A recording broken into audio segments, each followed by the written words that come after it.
This is the grid that the Bombers call home. You're throwing the tee in the ground. If your hand's not shaking, there's something wrong. I'm in my element, it's evident that there's levels to the game. I'm in my element, flow is like water, I'm forced to a fire, I'm feeling like gold. Gotta stay grounded, stay down to earth, following God, and you grinding, you do as you told. I don't work to make you like me, but I'm front and center, word to Spike Lee. I'm in my element, ooh, yeah. I'm in my element, ooh, yeah. I'm in my element, I'm in my element, yeah. I'm in my element, ooh, yeah. I'm in my element.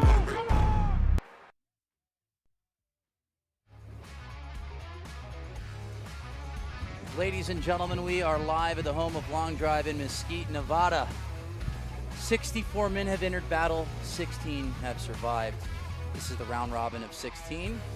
We're going down to 8. We'll have heads-up matches in the quarterfinals, and then we'll run it down to there's one guy standing. But the last guy standing in the senior division, Robert Oristaglio, also known as Robbo, and all other nicknames that you and I have. That's right.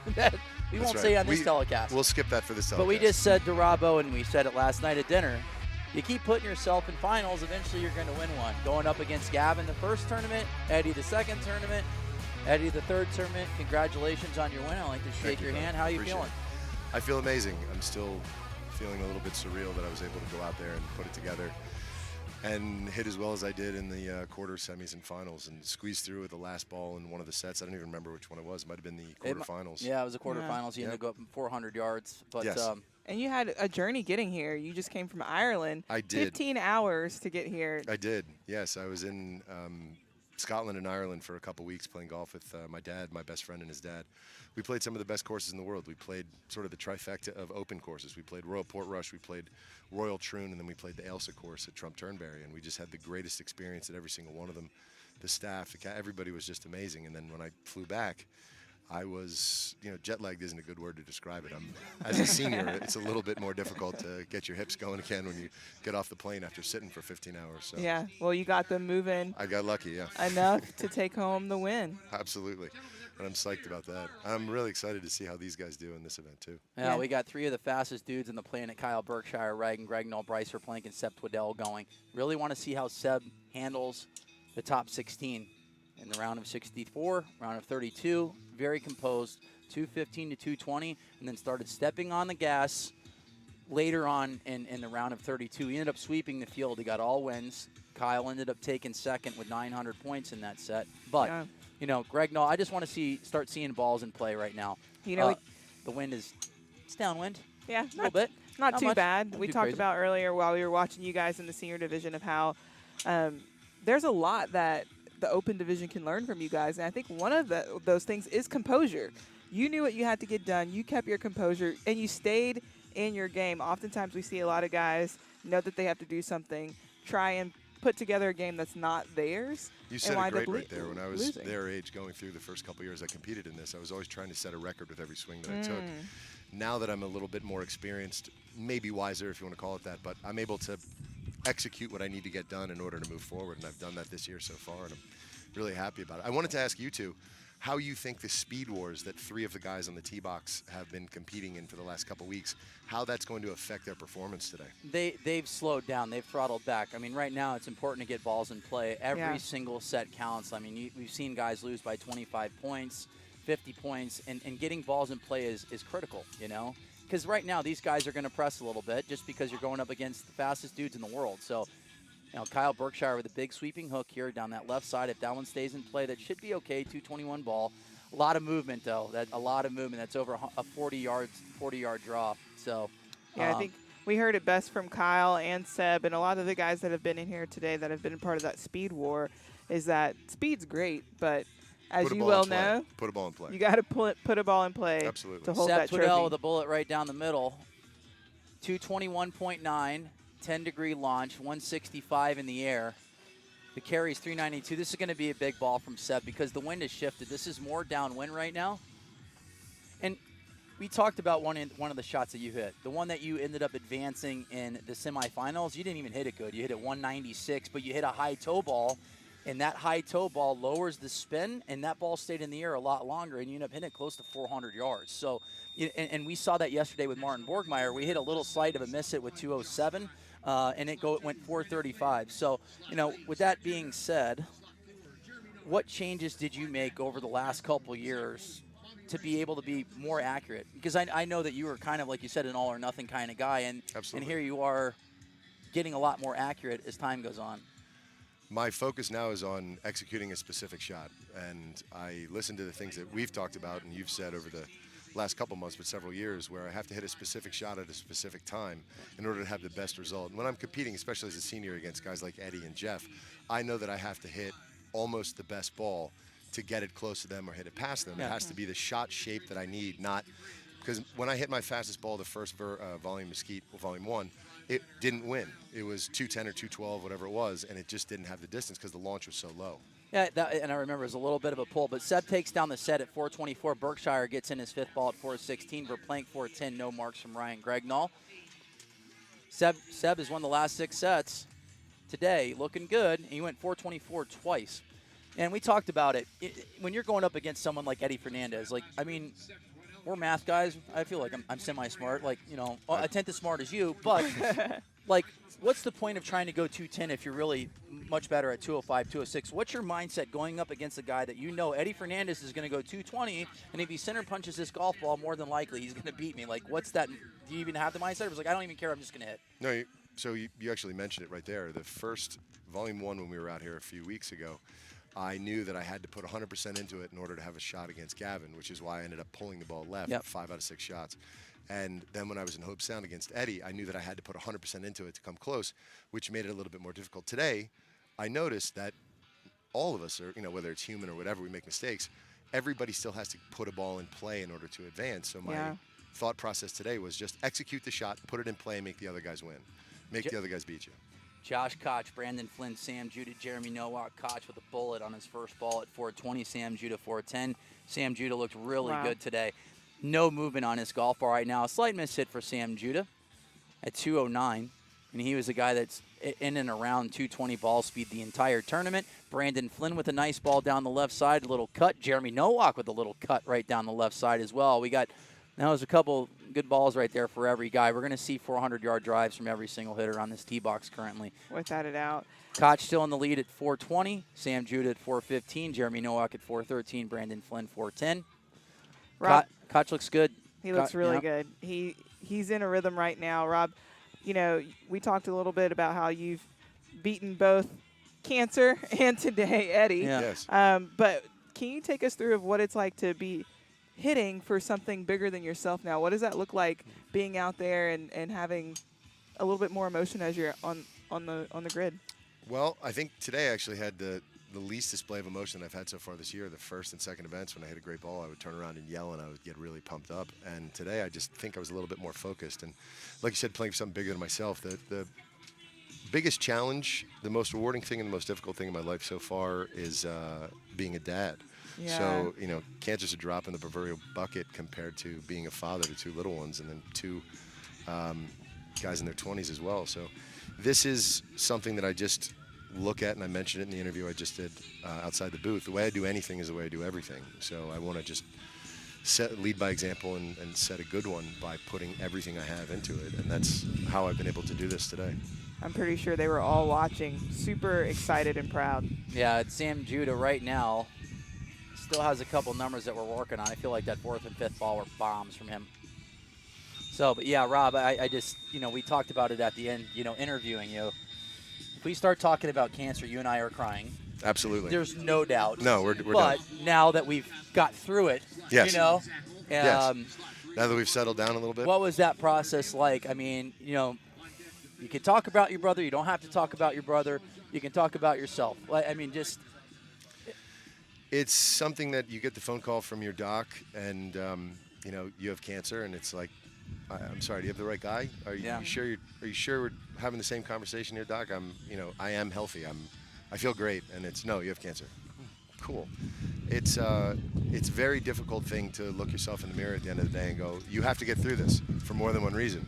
You have a wife, you have kids, you have people that love you, you have people that care about you, you have businesses, you have people that rely on you, and the priority, it's like you're on an airplane, and in the event of an emergency, you put your own mask on first, and then you can help other people. But if you don't help yourself first, you're worthless to everybody. You're just, you know, a weight that they have to carry around. So I knew that I had to get myself better first.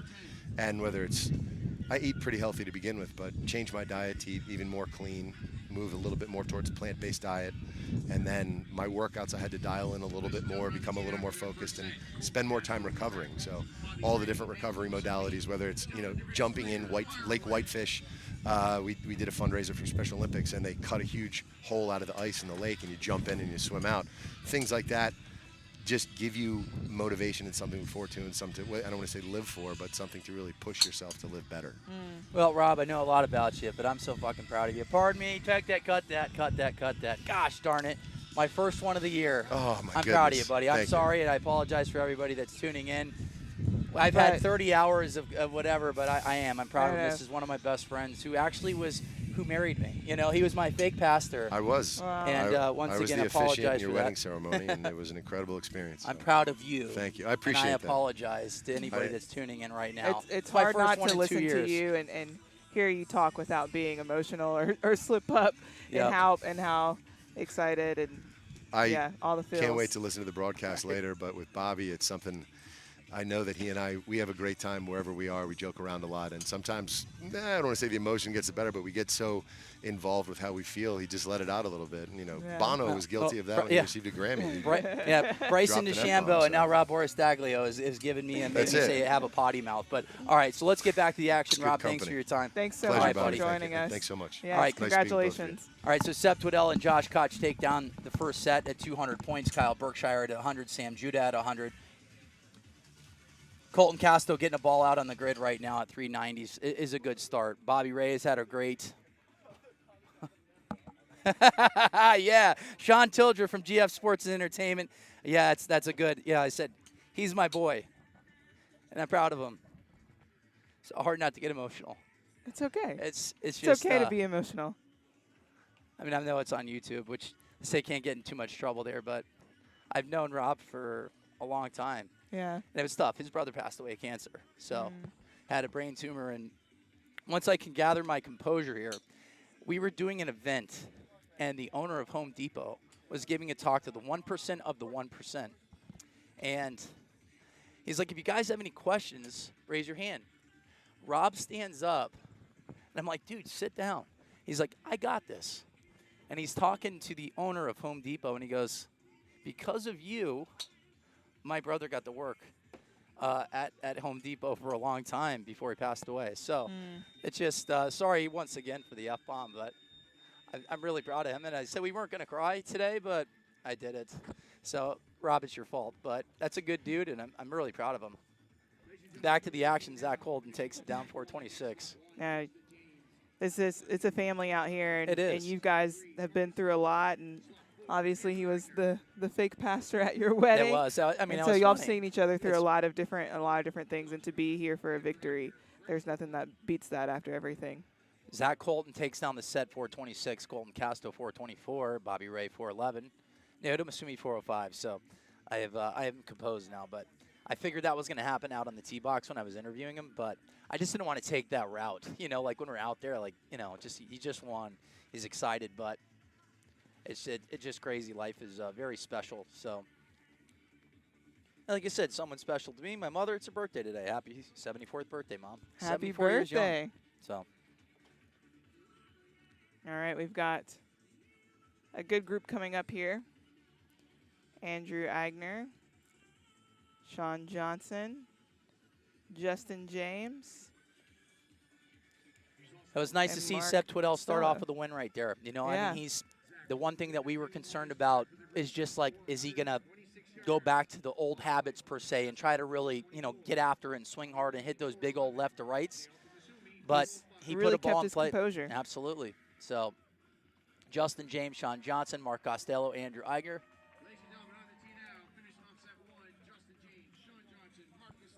Justin James, as we've talked about all day, today and yesterday, has really, really conserved his energy. And in these rounds and coming up is when you see him kind of unleash just like that. 218 ball speed for his first one. It's going to be OB, but just shows you what he's going to put out there. Little slider from Sean Johnson here, 209, a little cut left to right. And we did see in the senior division, a lot of guys were hitting it lower. Like Eddie Fernandez had a little bit lower of a ball flight. He was 120 to 140. Robbo was 120, 140. Gavin was hitting it just a little bit higher. Today, that Gavin was just a little bit too much movement right to left. Because, he straightens it out. These guys are going to be hitting it 400 yards easily. Like bunts were going 400 yards. So,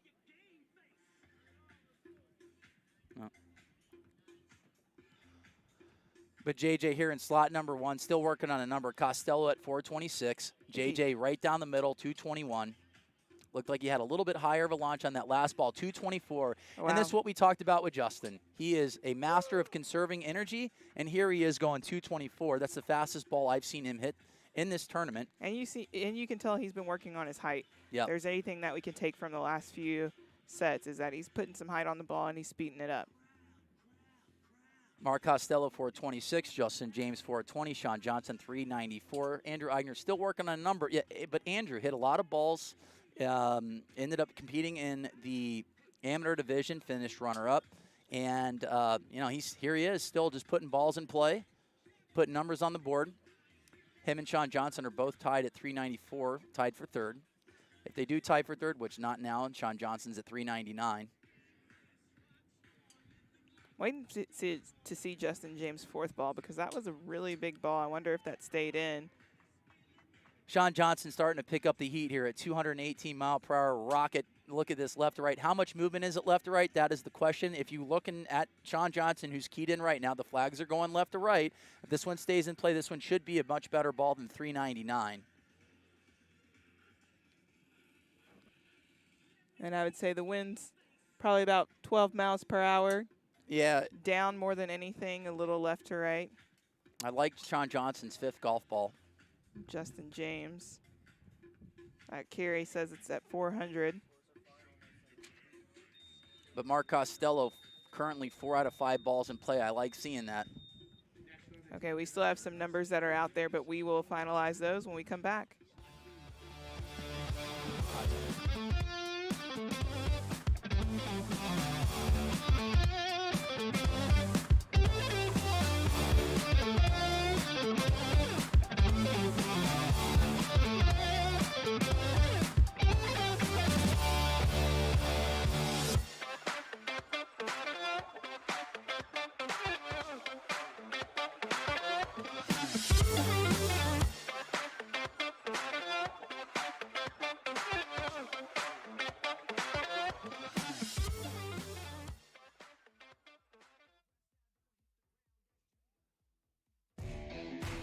You can compete for your shot to make it to the World Long Drive Championship.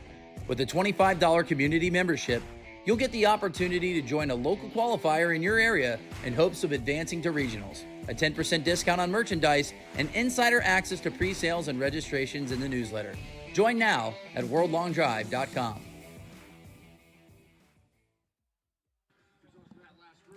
All right, we're back. We've got the final scores there. Mark Costello at 426, Justin James at 420. Sean Johnson, 399, and Andrew Eigner at 394. Costello with a good set there, 5 out of 6 balls in play. Really we talked good about set. it. Struggled a little bit in Hope Sound. Wasn't off by much, too. He was just missing a little bit left, and he's starting to figure it out. And Costello, plenty fast enough, a guy that's going to be in and around 220-mile-per-hour ball speed all day. And but the guy, like I said, I've been impressed with the entire year is Zach Holton. He's just consistently putting himself in places to win, and he ends up taking down the first set as well. So Costello, Holton, Twiddell, and Josh Koch ended up winning their first sets. So we got Zach is someone that even if you have the lead and you're waiting on 2 of his balls, you need to make sure you sit there and wait because most likely he has hit one that will be in play and might change the game here. So it looks like Andrew Eigner, who just came off of hitting, put one down, as well as Bryce. I'm curious to see if this ball that Zach Holton hit is in play. He hit just a low bullet, and you know what? That profile is working right now down the left and right side of the grid. So if that one stayed in play, this might be a big number here, like a 410, 415 ball, I would say, 419. Zach Holton with a laser. This one's a little bit of a cut. I like this profile better. This one's 2,600 spin, 146 feet in the air.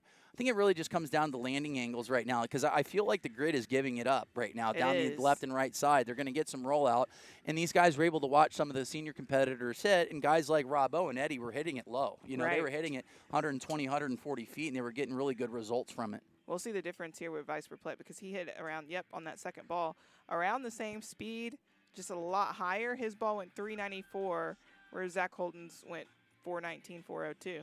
Yep. So flighting it here makes a huge difference. And you're looking at the apexes now drop.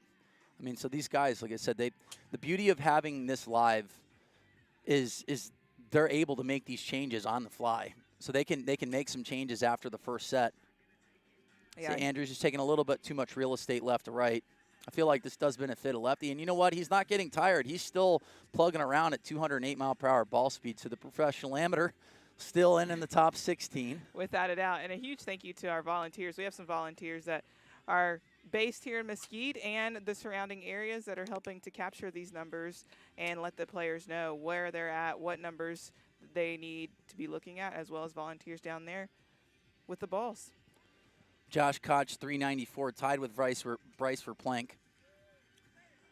I feel like we haven't seen a tie. There was a tie in a senior division, but that was it. Like, we haven't really had any as of yet. No. But right now, if Koch and Verplank tie, they would have 75 points apiece. Zach Holton safely in the lead currently at 419.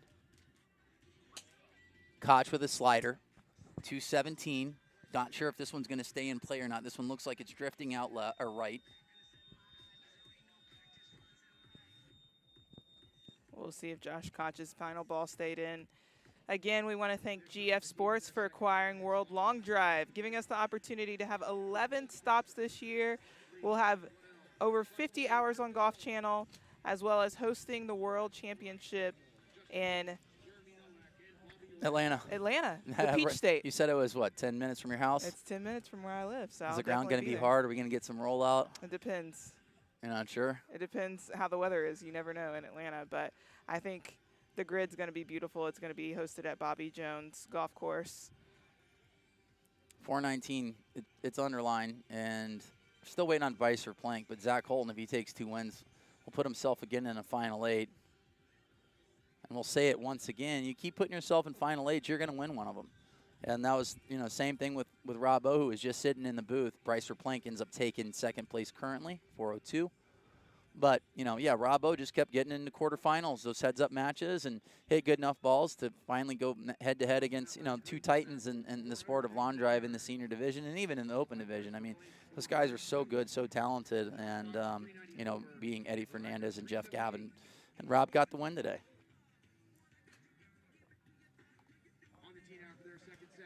All right, we got big set here for. It's a big set for everybody, but Seb Twiddell and Mark Costello, can Costello double up here? He went 5 for 6.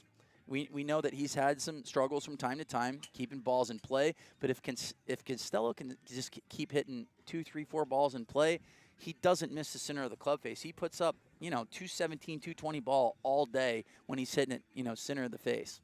Yeah, Seb kind of missed that shot a little bit there, but plenty of balls left here in this set. Brandon Flynn. Bullet right down the middle. 409, Brandon Flynn. Casto, 216. Looks like it's pushing out left. Seb's family's here all the way from Australia. This one looks like Seb's got one right down the middle. 213.8. Slight miss hit for him, just knowing his ball speed numbers.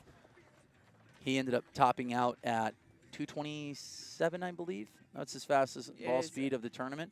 But I do like the profile of the shot. I like the profile of Seb Twiddell's shot. So he's got a ball in play. So putting up numbers. We want to thank FlightScope. I mean, just the improvements over the last couple tournaments. Right when they first started, they hadn't seen these types of numbers. So they had the engineers came back and they updated all the algorithms and everything else. Every event. They even updated the shot tracer, and this makes our life so much easier. And the thing that we really like seeing now, I like seeing the left to right and right to left movement, but kind of a guesstimate of carry, and that kind of helps us out with kind of having an idea of where that ball was hit on the face, and not only that, a number where we could be looking for it. Seb Twiddell, big ball right here. Big ball from Seb Twiddell. I got a feeling this one's going to take the lead. Big ball. 219, a little bit of a cut. Wow. A 22-yard cut right down the middle. Yeah, Seb's on a roll.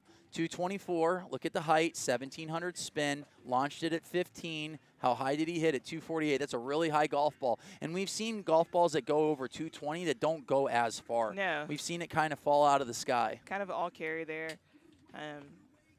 Looking for these numbers for him. As Colton they come Casto, 436.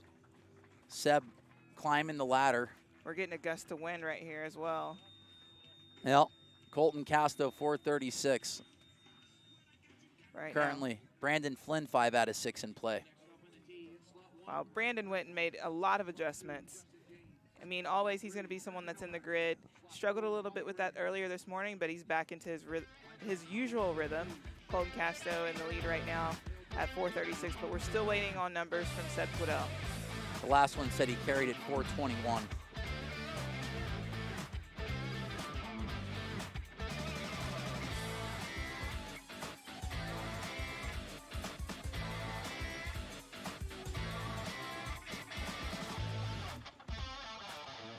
We still haven't had a ball go outside of the range yet.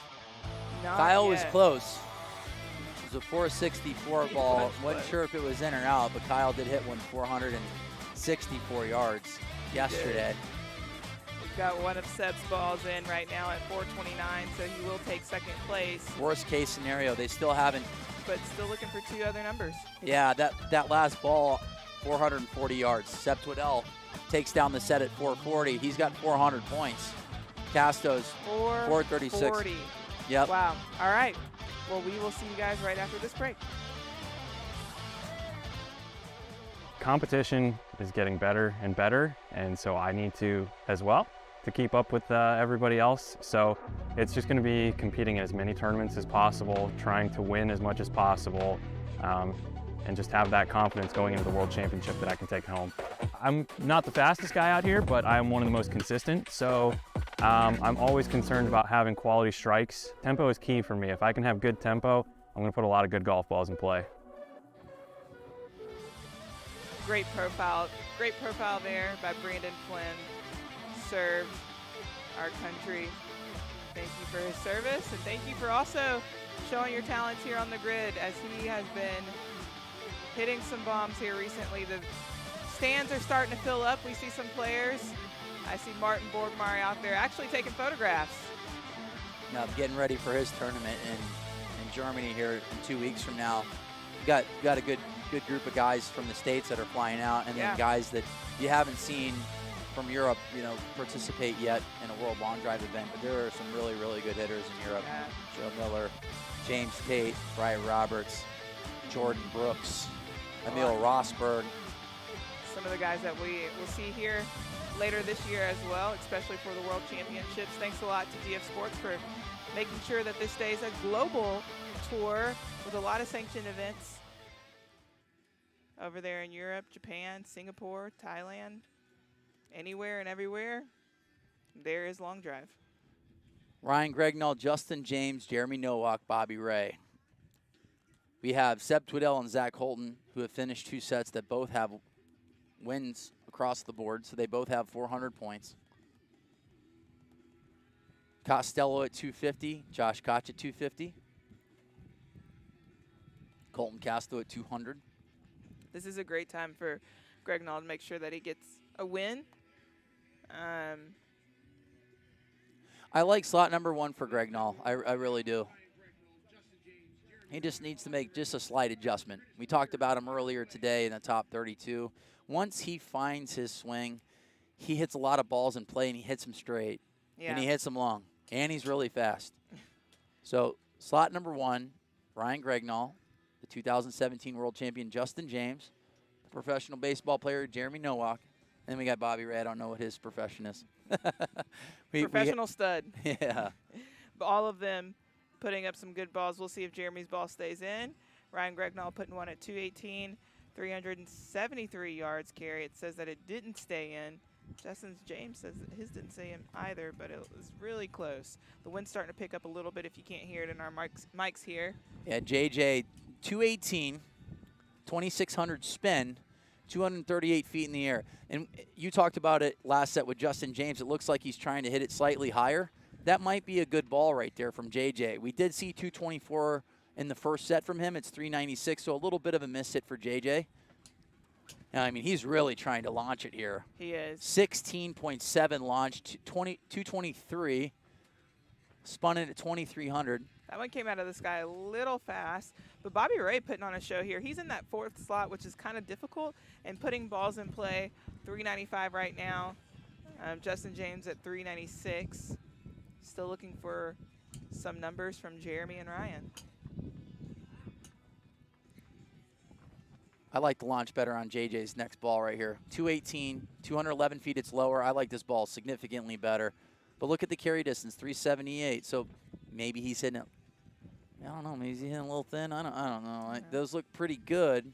It's a little different from yesterday, right? Yesterday, all carry made a big difference. You want to make sure it's high. Yeah. It's high. Today, we've seen a little more penetrated ball gives you a better distance as far as rollout. Greg Nall just needs to Bobby take Ray. a big, deep breath. Looks like Greg Nall's going to be OB left. All right, Greg Nall on his final ball. I like this ball from Jeremy Nowak right here. He hit a little slider. They said that one went OB. Wow. That one was close. That one was hugging down the line. But Justin James with a decent set, I know he's going to make an adjustment. He's going to hit it lower. He needs to be about 170 feet in the air. I would say that's the first time I've really seen Justin, launch it that high. Yeah. And the numbers are giving you the story. They're not going as far. No, because he's hitting great shots. The only thing is the height. Yep. And I feel like these are more ideal conditions than earlier today. For sure. And we watched Ryan Gregnall hit a ball 84 feet in the air, and it went, 394? And the seniors, too. I mean, Eddie and Rob O were hitting it really low.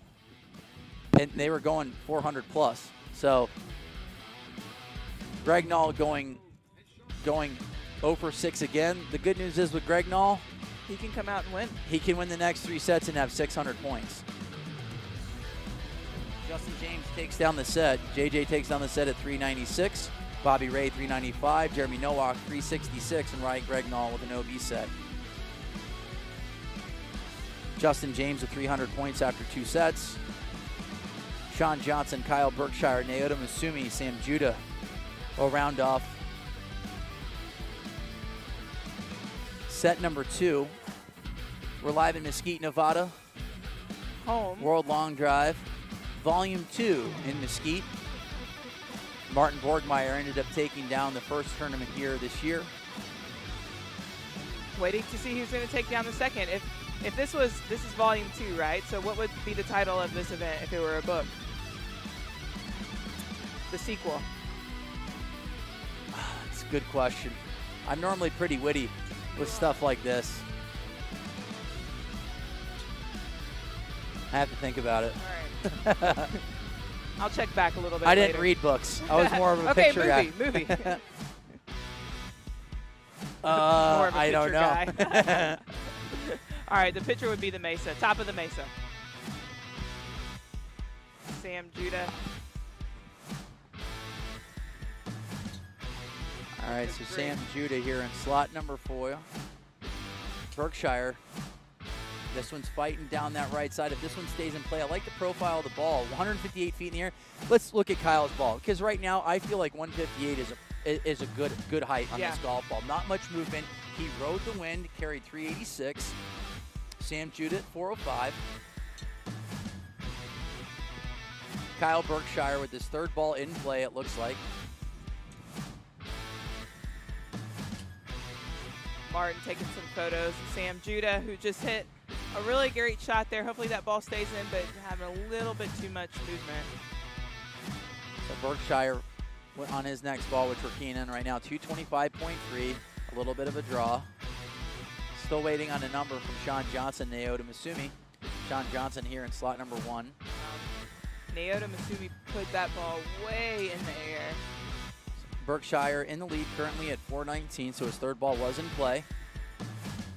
He's starting to jump up in speed too, 226.6. Tatum Asumi with a mark at 335. Sean Johnson at 406.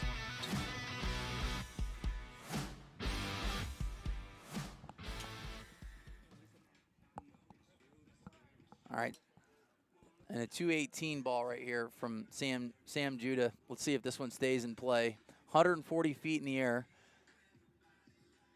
Sam Judah taking lead, 423. Wow. Yeah, he liked that ball a lot. As they say, the golf ball's telling the story and the ball flight's telling the story. It looks like the low ball is a lot more popular right now as far as distance goes. It does, and Sean Johnson it's not even just hit a close. lower one. It's not even close. No. Because JJ was hitting balls 230, 240, 250 with, you know, high ball speed and good spin numbers as well, but it was just falling out of the sky. So right now, that landing angle of probably 35 to 40 is going to be the number. Sam Judah taking down the set at 423. That will put him at 300 points. Kyle Berkshire will have 200. Still waiting on a number from Sean Johnson. That last one stayed in. It was kind of a little bit lower than his normal ball flight.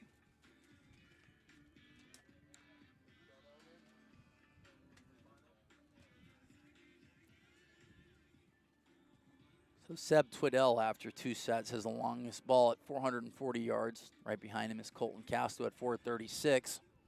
All right, well, Sean Johnson is in at 407. Sam Judah will take that one, and we will be back here shortly. Introducing World Long Drive International memberships.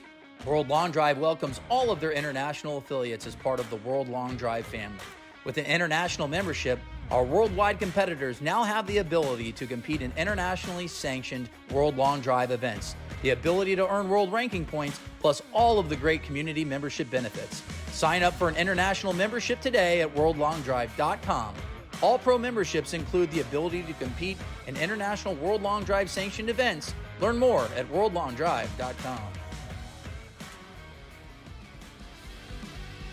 Bryce Plank, Jeremy Nowak, Colton Castro, Sean Johnson on the tee now to start off set number 3. Sean Johnson going back-to-back. So let's round off the top 8. Seb Twiddell, Zach Holton, Sam Judah, Justin James, Mark Costello, Josh Koch, Kyle Berkshire, and Colton Castro currently are in the top 8. We've seen some ties. We have. This week. Bobby Ray, Bryce Plank are right there. Yep. We've seen guys after 3 sets have 150 points and get in.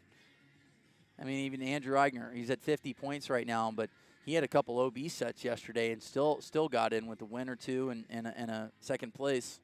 Bryce Plank with a number on the board. Curious to see the adjustments that these guys are going to make right now, because Bryce Plank's ball right there, that ball was hammered. This was 218, but look at it just drifting just a tad right. The good news is he's in slot number 1, so he's going to ride that wind. 392 on the flight scope, so I feel like that one's going to be a big number here. Yeah. It's going to be either a big one or it's going to be all carry. We are going to see here. So his ball was 200 feet in the air. And that was in, there we go, 422 yards. Wow. Bryce getting dialed in. So this would be a big win for Bryce. He's at 150 points now, takes down this set. He would have 350 with 2 more sets to go. Bryce finished T3 in the world in 2021. Jeremy Nowak finished in the top 16 last year. So did Colton Castro. Sean Johnson has a world, top 16 as well. Colton Castro just taking a moment there to make sure that he can collect himself again. He's just got to put one in play. All these guys really outside of Bryce just need to put one ball in play. Yep. And this is, especially in these rounds, it's so important that you get a ball in play to make sure you take away some score. Because that, when you're on the bubble, that makes a huge difference. So Colton Castro, Jeremy Nowak, and Sean Johnson are currently out of bounds. Bryce Plank, he's putting on a clinic right now, just putting balls in play. Castro, this one's fighting down the right side. There's not much movement. The question is it going to stay in play? He doesn't look very happy. That one just started out right for Colton. All right, still. Ouch. Waiting to see if that one's in or not. 3 OB sets. Bryce walking away with 422, taking the lead on this one.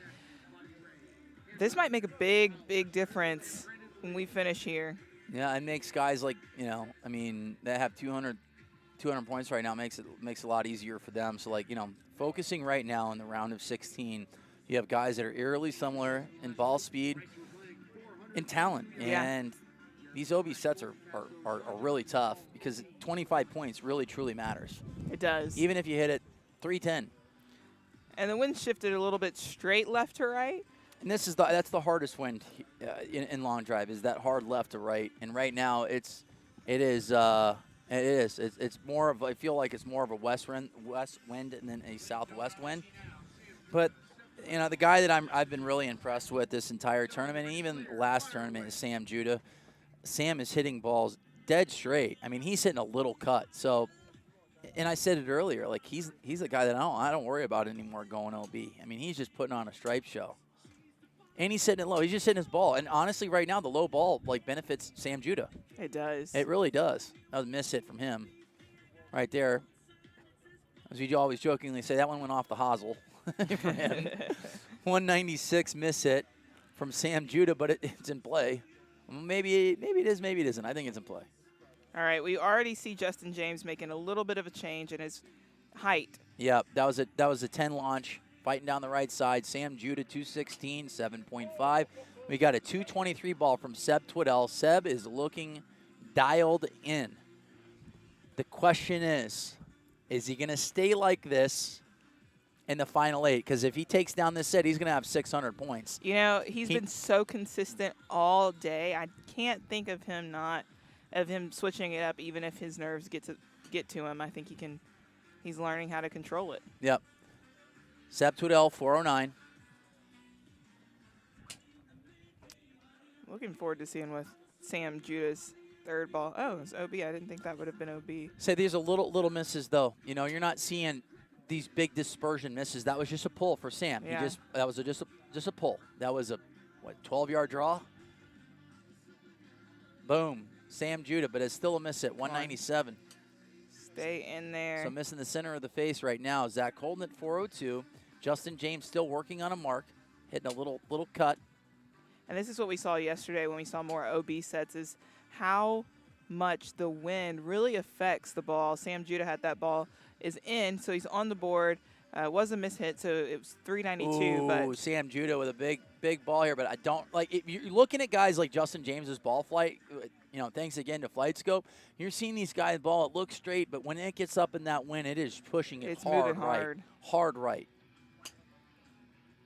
Zach Colton still in second. Justin James, this one looks like it's going to stay in play. Oh, he doesn't like it. This one looks, it's going to be close. 223.7 from Justin James. He's got a 51 yards of movement. And Seb just had a snap shaft. Snapped on his back. The old recoil. We see that a good bit here in the sport of long drive. I think Justin James might have the best recoil ever. World's 20, was that 2018? Well, Wes Patterson. Is that Wes Patterson? Yeah. Wes Patterson. Bounced it off his hip. Yes, all the way into the stands. Oh, that was crazy how fast that went, too. But Justin James with an OB set, Seb Twiddell, 416. You're going to see Seb Twiddell in the finals right now, and you're probably, I would say, safely, Zach Colton's going to be in the finals as well at 500 points. Yep, and we will see you guys here right after this. Introducing the new Bridgestone E9 Long Drive. Co-designed by world long drive athletes to push the limits of distance. Thanks to extreme ball speed and superior aerodynamic flight. Engineered for you to hit your longest drive. Drive the new E9 Long Drive. Extreme distance for your game.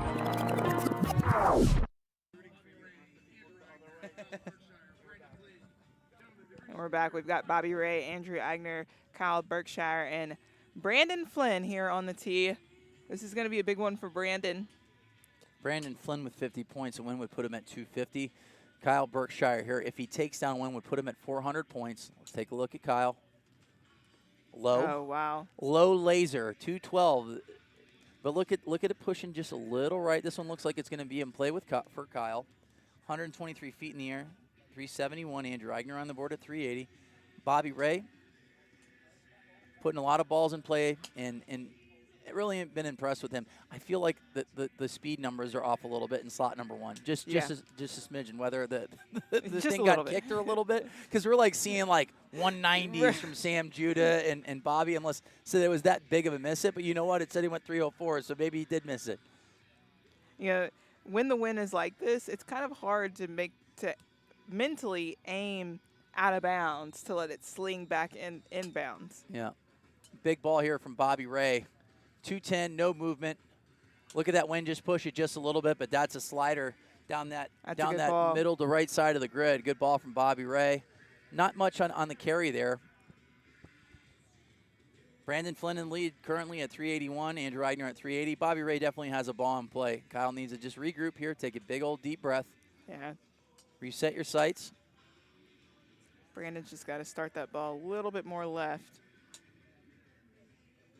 His swing is looking good. Just that wind is really moving the ball. Yeah, I feel like Bobby Ray's is probably in and around 400 yards, I would say. Just a wild guess. Andrew Eigner with a good ball on this. Andrew just hit a good ball. 398 from Andrew. Bobby Ray's ball was OB, ball number 4.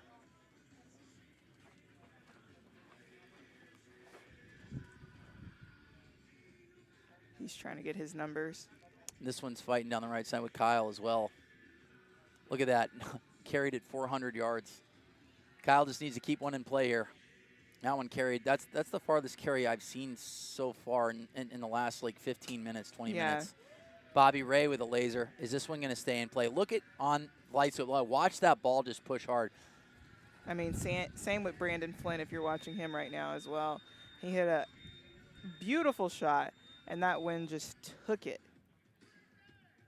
Guys really struggling here, getting balls in play. Justin James, Kyle Berkshire, Colton Casso, Jeremy Nowak, Sean Johnson. So you got 5 guys that have gone OB, and not sure if Bobby Ray kept the ball in play as well. So you're looking at guys like, like Bobby Ray. I would consider him more of a ball striker, that can fly it really well. And I'm not sure if he got a ball in play or not. I thought ball number 4 was in. That one looked like it was good. Ball number 5 might be in. But this goes back to Robbo's point of that difference of when something like this happens, you have wind, a gust of wind, whatever it may be, you got to put a number in. It's just staying to your game, keeping your swing inside of yourself and making sure that you're putting a ball in the grid. Yeah, confirmed Kyle's OB. Andrew Eigner is at 398. Brandon Flynn's at 381. Where's Andrew at? He's at 50 points, but you know what? That's 250, and he still has 2 more sets to go. Andrew might sneak in here. He's hit more balls than anybody this week. What do we say? If you keep putting yourself in the position. Yeah, he's got a chance to win it, make that final 8. We're still waiting for a number from Bobby Ray. I really think one of those last 2 balls were in. And I truly feel like a lefty has a massive advantage right now. Andrew just hit a nice high draw. He started it out right, or out left. Sorry, I'm so used to saying right-handers. But he started out left and hit a nice tight draw. Kept that one in play.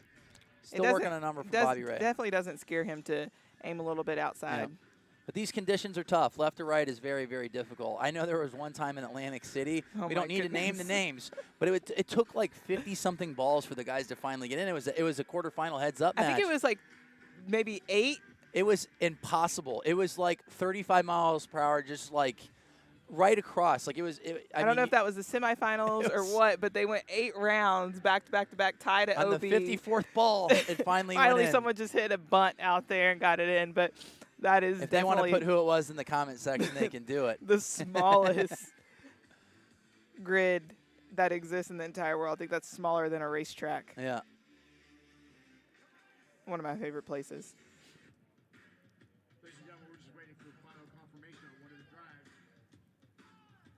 I mean, really, truly, I feel like Bobby Ray has to have a ball in play. I saw 2 of them that were, I feel like we're right down the right side. But, I mean, this grid is flat and perfect. But you know what? If you hit a seam or hit something, you might get a bad kick, and it goes right. We've seen it before where you hit, like Joe Miller. hit a cut on this grid, and it kicked dead straight once Yeah. it landed, and he ended up winning a world championship in 2010. I mean, kicks make a big difference. You never know what's out there in some of those grids. I think it was that Troy Mullins that hit one in Denver, Yep. wind up winning, hit a sprinkler head or something. Yeah. Well, We got Andrew Eigner ended up winning that set.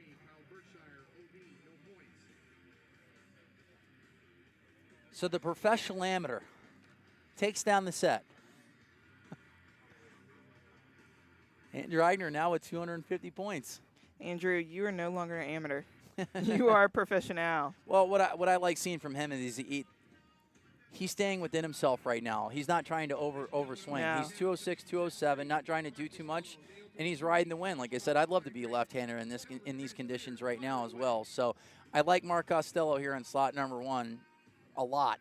I mean, Costello's hitting a lot of balls in play now. I mean, he did go 5 for 6 in the first set.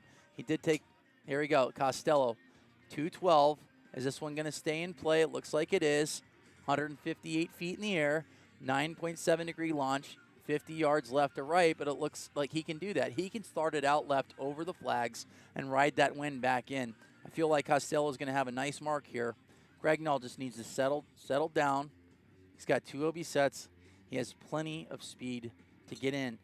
And we'll go back to Utah. Greg Null was 0 for 3 sets and won 2 sets and got in at 400 points. It's still there. It is still there. This set, and especially these last 2 sets coming up, mean a lot. Naoto Masumi looks like he's got a ball in play. Josh Koch right now. Where's Koch at? Koch has got 250 points. So just right now, it's just chipping away. Get some points on the board. Koch with a good ball here. Good ball right there. 214 from Koch. 2,300 spin, 186 feet in the air, sweeping across the grid left to right. I like this number from Koch. I feel like this will take over Costello's 396. It's going to land down that right side and roll out. Naoto Masumi with 400 yards, so he's in the lead at 400. Costello at 396. Masumi, 217.7. If you guys are joining in the chat right now, I am putting up the live scoring for you guys. Koch bomb, 435. This grid sets up really good for Costello and Koch right now. Guys that can touch 220, that can flight it well. And if they hit their shot, like, you're going to see these big old numbers. Koch, 218. That's the fastest ball I've seen from him this tournament. This is a big ball from Koch. And he's figuring it out. He knows where to start the ball and make sure we're still landing the grid. That was a 63-yard cut right there. That's a lot of movement. But it was 218. That thing could have landed hot with those landing angles. He has a good landing angle. That thing's going to scoot. 420, Josh Koch. Koch putting on a good set here. Wow, here he goes again. Koch is getting warm. And it feels good out right now. No humidity, probably mid-70s right now as far as the weather goes. And Greg Null. I mean, even from the guys like Josh Koch that we see hit consistently straight balls. Yep. Having some movement on it. Yeah, but Koch is notorious for hitting a nice cut, and this is a cut wind. And once he finds that slot, Koch is lethal with that left to right. Mark Costello, 414. Naoto Masumi, 401. Unfortunately, Greg Null is OB, but he's still not out. He's still not out.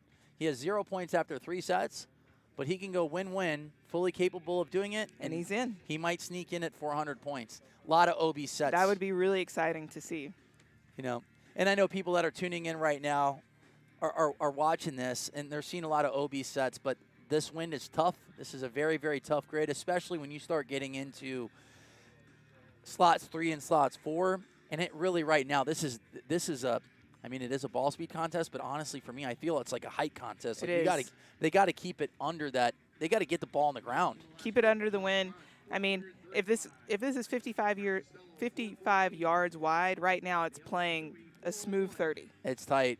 It's tight, and these guys are hitting at 400-plus yards. So Koch with 435, you know, Mark Costello at 414.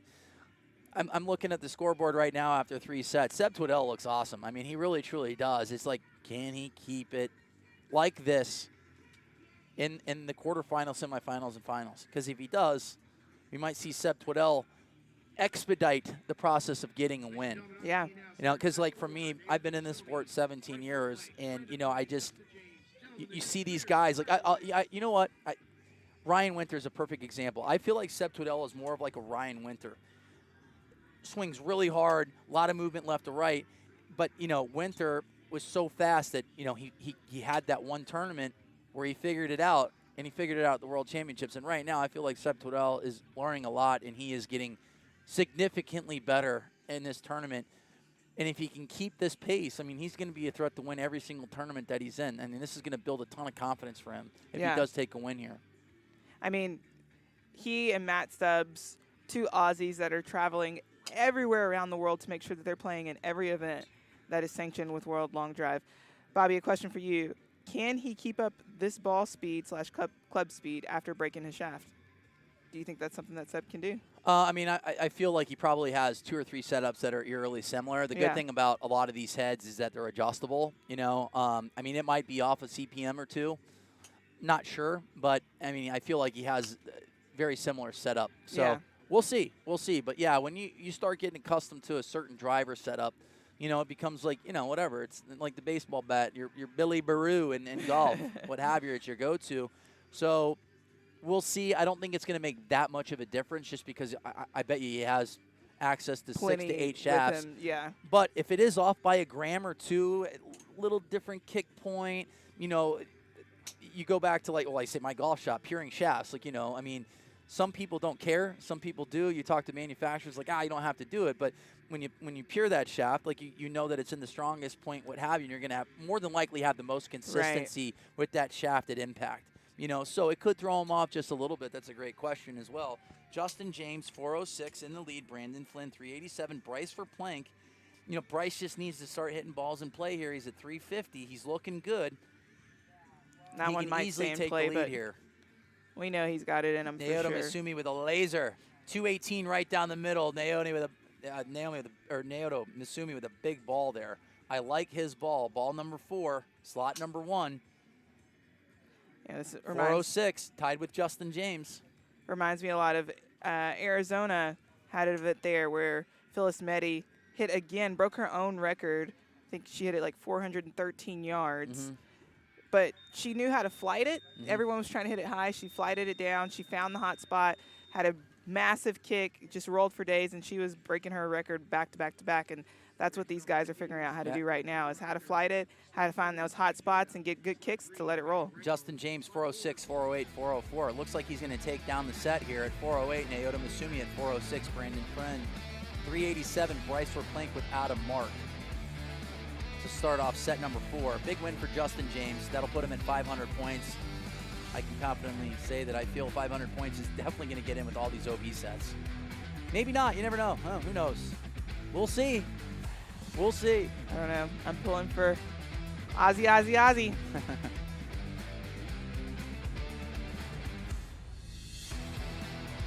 This will be something to talk about here. If Greg Nall goes win-win and gets in with 400 points, I've seen it before. He went 2 for 30 in Utah, got into the second round, and he ended up going the next set 6 for 6 with all balls over 400 yards. Ryan Gregnall is fully capable of going win-win here. He's going up against Andrew Iyer, Sam Judah, Colt Casto. Seb Twiddell's in. Oh, man, you guys in the chat are having so much fun. I haven't looked They yet. finished it for me. Oi, oi, oi. Ozzy. Oi, oi, oi. Always great to see. Andrew some Iyer familiar sitting at faces in there. 250 points. Sam Right. Judah off to a great start. Great ball flight as always. for him. 214, 8-degree launch, 158 feet in the air. I mean, the carry is 367, but did he get some rollout? That is the question. Sam Judah in slot number 2. Greg Nall. 402. Greg Nall. Big gust of wind, but it's a big gust left to right. There we go, Greg Nall. He knows what he has to do. He's been in this position before, and he is putting on a show right now. Starting to find the strike zone here for Ryan Gregnall. High launch.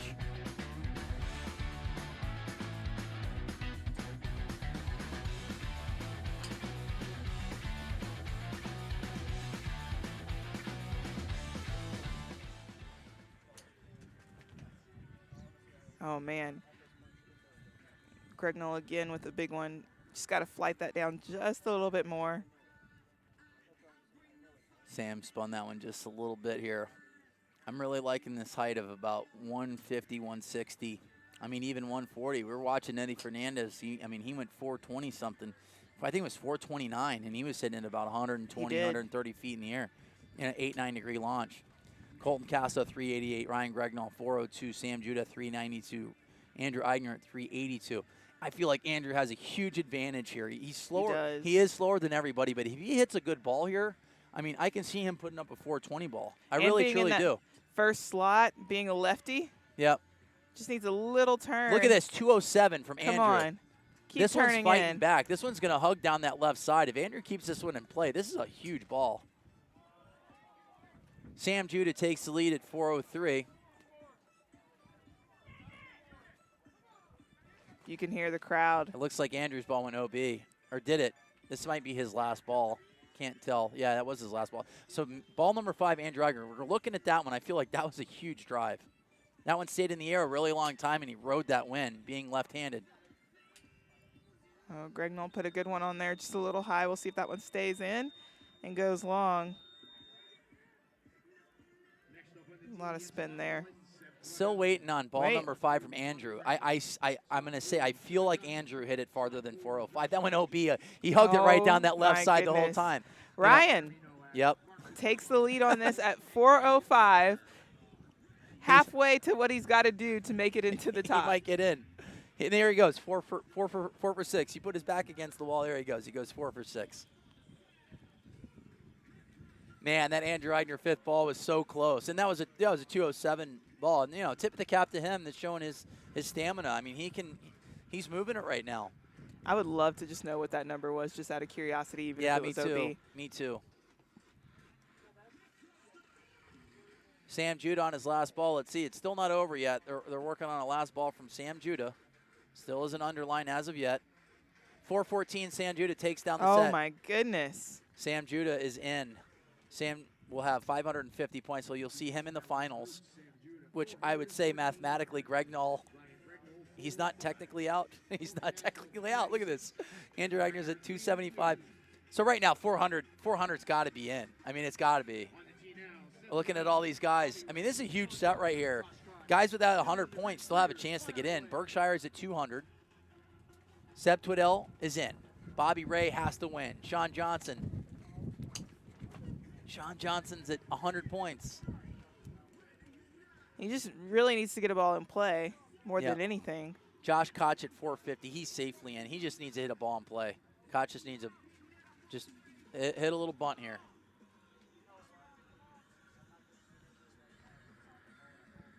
So what we're watching here, round robin, first place gets 200 points, second place gets 100 points, third place 50, fourth 25, and if you don't hit any balls in play, which is we've seen a lot of sets here, go all OB, you get 0 points, and that's why it's so important to make sure you just get one ball in play so you can get something on the board to make it to the next round. Sean Johnson with a ball down the left side that I like on his 3rd ball. But the guy that's getting stronger and stronger and stronger right now is in slot number 4, Josh Koch.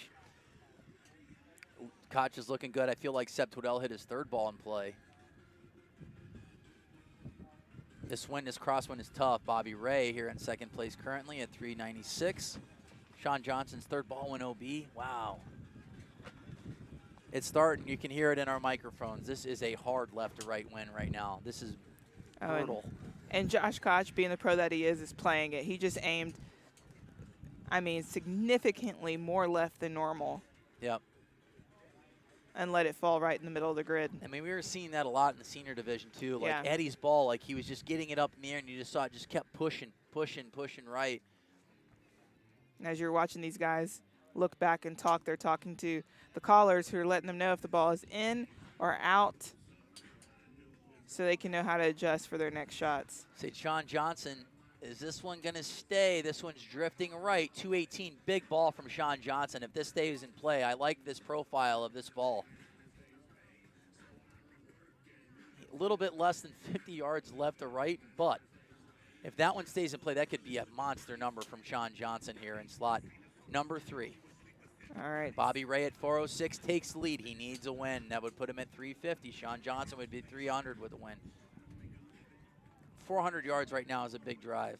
It really truly is. Seb's going to have a OB set, only because he was just trying to figure out probably what to do with the club that he just had.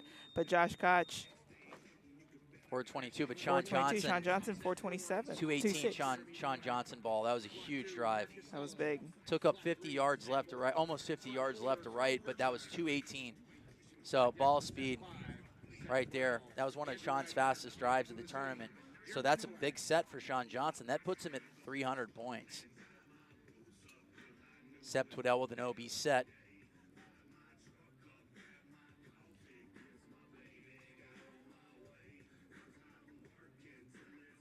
So let's take a look here. We have 9 OB sets, and 7 of them are in round 3. Wow. Just showing how strong that win is left to right. I mean, it's a really, really stout win. You know, it's died down just a little bit over the last couple minutes. But also showing how these guys are so good at adjusting quickly. Yeah. All right, Jeremy Nowak at 100 points after 3 sets. Kyle Berkshire is at 200. Mark Costello is at 350. Zach Holton is at 500. Zach Holton safely in. Zach just needs to hit a couple balls in play right now. It's a huge set right here for Jeremy Nowak and Kyle Berkshire.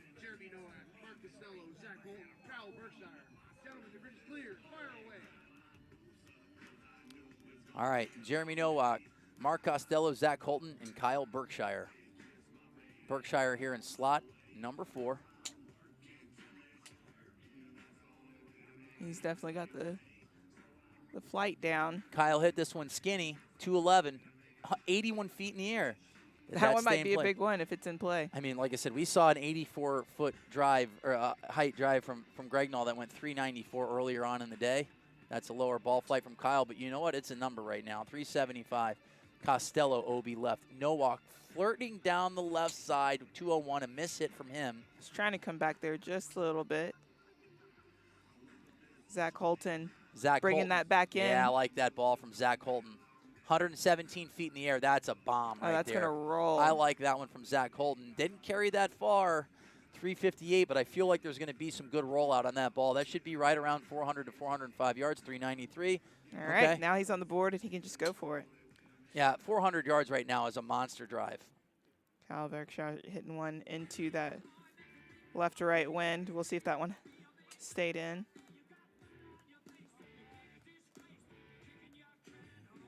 And one thing we haven't heard yet from Kyle is a go. I'm ready to hear a go from him. Costello here. Waiting on a number here. Colton with a 212 ball. OB right from Kyle Berkshire.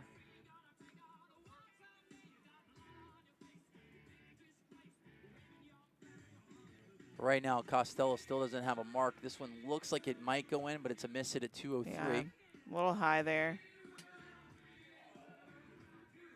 All right, so we're down the last couple balls here with these gentlemen. Jeremy Nowak currently is in second place. That would put Jeremy at 200 points if nothing changes. Berkshire, OB left. Down to his last ball.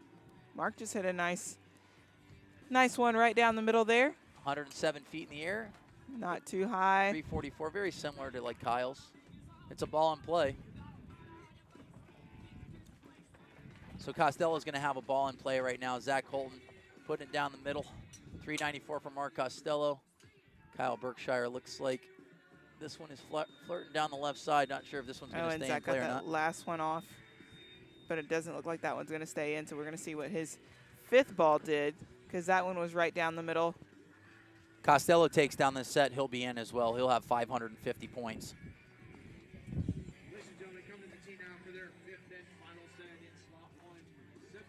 So right now, waiting for final numbers. Kyle is confirmed at 375. Zach Holton, 421. Whoa. Big ball from him. Big ball. He's going to take the lead on this one for 421. And we will start this last and final set here after this.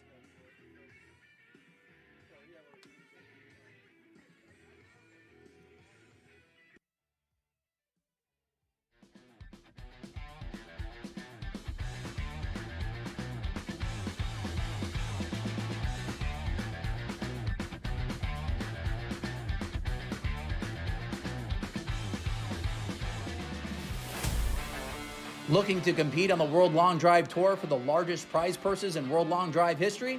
Pro and amateur members can compete in their respective divisions all summer long as World Long Drive kicks off their 2023 tour. Visit worldlongdrive.com to become a member and view all the registration dates for upcoming tour events.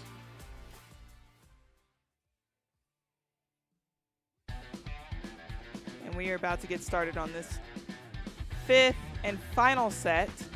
Right now we have Seb Twiddell in that first spot. He's already in, safely in. Andrew Eigner, Nato Misumi, and Jeremy Nowak. Yeah, right now, after 4 sets, Zach Holton, Seb Twiddell, Josh Koch, Sam Judah, Justin James, they are in. Mark Costello looks like he's going to be in. Bryce Plank, Sean Johnson have 350, 300 points. So on the outside looking in, you have Andrew Eigner, Colton Castle, Kyle Berkshire, Brandon Flynn, Bobby Ray, Naota Masumi. So if Naota wins, he would have 400 points. He would leapfrog Bryce Plank and Sean Johnson, who still have to hit. So we're taking a peek at the matchup. Sam Judah is going to go up against Bobby Ray, Mark Costello, and Bryce Plank. Ryan Gregnall, Sean Johnson, Zach Holton, and Brandon Flynn. In the final set of the day is going to be Josh Koch, Colton Castro, Justin James, and Kyle Berkshire. So Colton Castro's at 250. A win would put him at 450 here. Costello's just got to put a ball in play. Jeremy Nowak, this is a good ball right here. 433, riding that wind. So the one thing that, Seb's look very in control, but the one thing I don't want to see is 2 back-to-back OB sets going into a quarterfinal. Without a doubt. Psychologically, it's got it's going to be a little tough. So definitely has it in him. I think he just put one into play. Boom. 402 is a carry, is a projected carry on Flight Scope right now. Seb Twiddell with a 221-mile-per-hour rocket, little left to right cut. And I don't know if you can hear all the noise the fans are making, but one of the biggest noises you might hear is Martin Borgmeyer, who's cheering on everyone, the biggest hype man out there. And we talked about it. We had a good question. Seb Twiddell broke his gamer. Yeah. He has a different shaft, but it's the same shaft, but it might, even if it's off by a gram, it might have a little bit of a different kick point, might have a little bit of a different feel. Yeah. But here he is throwing a strike here on ball number 3. It looks like his 4th ball may be in play as well. But look at these big numbers here from Jeremy Nowak. Fastest ball of the day, Seb Twiddell. Fastest ball of the tournament, 229.7, 162. I think he found his new gamer. He brought 3 clubs out there in this one. Look at the carry distance, though. 397. Yeah, he's just crazy. It didn't go like the other one was slower, and it went significantly farther. All about height control here. He hit that 4th ball, 421, 5th ball, 428. And a little double in the gap there on his last ball, but I like to see Seb Twiddell right there going 421 and 428. Had an OB set, had a first couple OB, comes back, hits a couple balls in play. But Jeremy Nowak with the 433. Yep. That was big for him. Absolutely. So Naota Masumi with the OB set hurt him there because you can still sneak in at 400, at least get on the bubble. So Andrew with a good 406. I'm still curious about that one ball that he hit that was just hugging the out of bounds line. I think that was going to be a huge one. Absolutely. It's a good tournament for Andrew Eigner. Technically he's going to be in 8th place currently. So, if everybody goes OB, Andrew can get in. No, he can't. Jeremy Nowak ended up passing him. All right. So Jeremy is at 350 right now. He's in after 5 sets, currently at 350. Costello just needs to hit a ball and play. Costello takes a second. Well, no, look at Green. He just needs to get a 3rd place or better because 500 points is already in. So Justin James, Sam Judas, Josh Koch, Seb Twiddell, and Zach Holton are 100% going to be in the final 8 here in Mesquite, Volume 2. Once again, thanks to GF Sports and Entertainment. They acquired World Long Drive and the Professional Lawn Drivers Association to bring 11 events throughout North America, including the World Championships in Atlanta in October. It's been a good tournament, really has. Bobby Ray putting a good one out there to start. Big set here for Bobby Ray. 400 points. It'll knock out Nowak. Costello just needs to put a ball in play. Sam Judah just like clockwork right now, just putting balls in play. 216, 100 feet in the air, 98. Let's look at this number. This will kind of tell a little bit of a story, how hot that left side of the grid is. Because I saw a lot of seniors hitting the ball significantly lower, those type of launches. And I even asked Jason Zubak, if he can give me an explanation about why an 8 launch could still win. And he couldn't give me a better detailed description. Yeah. I mean, I could read it out, but please do. Well, I'd rather you do it. Look at this. But he broke this thing down. Oh, wow. Yeah, look at that. That's awesome. He gave every piece of information. So what a guy. No, it really truly is. I mean, like I say, I could break it down. With current conditions in Mesquite, if he kept all factors equal, club head speed, strike location, access tilt, face to path, spin access, etc., but only raised launch while keeping spin loft to the same, but raised his launch from 8 to 12, he would gain approximately 15 yards of carry and 16 or 10 plus yards total, assuming ground is giving up the same amount of run.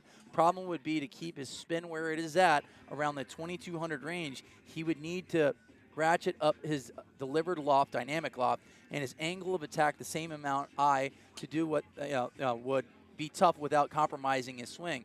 He's a low angle of attack guy, probably +2, +3 or so. He's probably currently +6 dynamic loft at +3 angle of attack. He would have to probably go 13 plus dynamic loft and +7 AOA. Way too drastic at this point. He's like, ultimately dance with what got you to the dance. I love that. I mean, that is a description from a guy that has 5 world championships in the open division and a senior world championship. That's coming from Jason Zubak. So essentially he's saying, he's like, swing your swing. Whatever's, it's working for him right now. And here he is just lighting it up, putting a bunch of balls in play at 415. Costello 419. Safely in right now. Bryce Verplank currently would be at 400 points. So this is a huge yard for Bryce Verplank right now. If Bryce Verplank chops it up right now, it's a huge yard for Bryce. Sam Judah just putting on a stripe show, 220.5. So Bryce Verplank currently is at 350. If he takes third place, he would have 400 points. Costello's in. He's way in. He's way in now with a win. Still waiting for 2 numbers, 3 numbers. I think Sam Judah's last ball was the farthest ball is set. I really do. 411. Look at that. But though, Sam Judah, 5 out of 6 in play. I mean, that last ball that Sam Judah hit was a bomb. Bryce Verplank coming in at 429. Wow. Solidifying himself into the finals. Right. Costello's in the finals. Sam Judah is in the finals. Bobby Ray will be out. And I think we have the field almost set, but we will finalize that right after this. You can compete for your shot to make it to the World Long Drive Championship. With a $25 community membership, you'll get the opportunity to join a local qualifier in your area in hopes of advancing to regionals, a 10% discount on merchandise, and insider access to pre-sales and registrations in the newsletter. Join now at worldlongdrive.com. The best long hitters in the world have come for a chance to call themselves a world champion. It's all about power. It's all about accuracy. It's all about guts.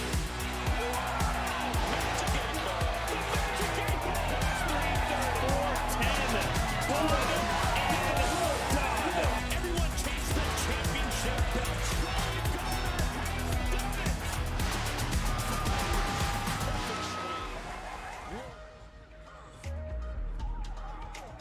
This is a huge set here for Sean Johnson. He can end it right now. If he wins this set, he's in, which would knock out Colton Casto and Kyle Berkshire and Brandon Flynn before they even hit. Sean Johnson has to put some balls in play here. He's at 300 points. A second place would put him in at 400. But this is a big set. Let's key in on Sean Johnson. Yeah, he's just slot hit number 2. Big ball. It was low. Set carry somewhere around 395. 429. He has to win this set or give himself a chance right here. That would put him at 500, which would eliminate Colton Casto, Kyle Berkshire, and Brandon Flynn. The wind has picked up just slightly.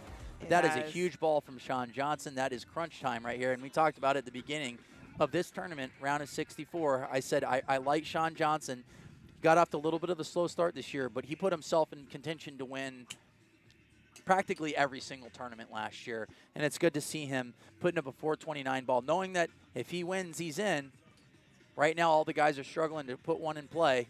So the only thing that could happen right now is if someone beats Sean Johnson, he takes second, he would have 400 points, which would leave Colton Casto, if he wins, would get in, or if Kyle Berkshire wins, he would get in. But everybody so far is out of bounds. Greg Null at 388. Wind picking up a little bit. And Sean's ball flight for this event, perfect. I mean, that's what we just saw. You know, he had a big ball, but that run out was significant. That's why he has 429. Greg Null in at 388 right now. So Sean Johnson and Josh Koch have very similar ball flight, that left to right, and so does Mark Costello, Sam Judah. You're looking at guys that I'm looking at all these guys. I don't think any of them hit really a draw per se. I mean, Zach Holton hits it dead straight. Look at this one, flirting down the left side. Zach Holton likes his ball. Could he be spoiler to open up Colton Castro and Kyle Berkshire to give him a chance? All right. This is down to the last ball. Here we go. If Zach Holton doesn't improve, or Ryan Gregnall, Sean Johnson will solidify the final 8. Wow, Sean Johnson. The final 8 is set.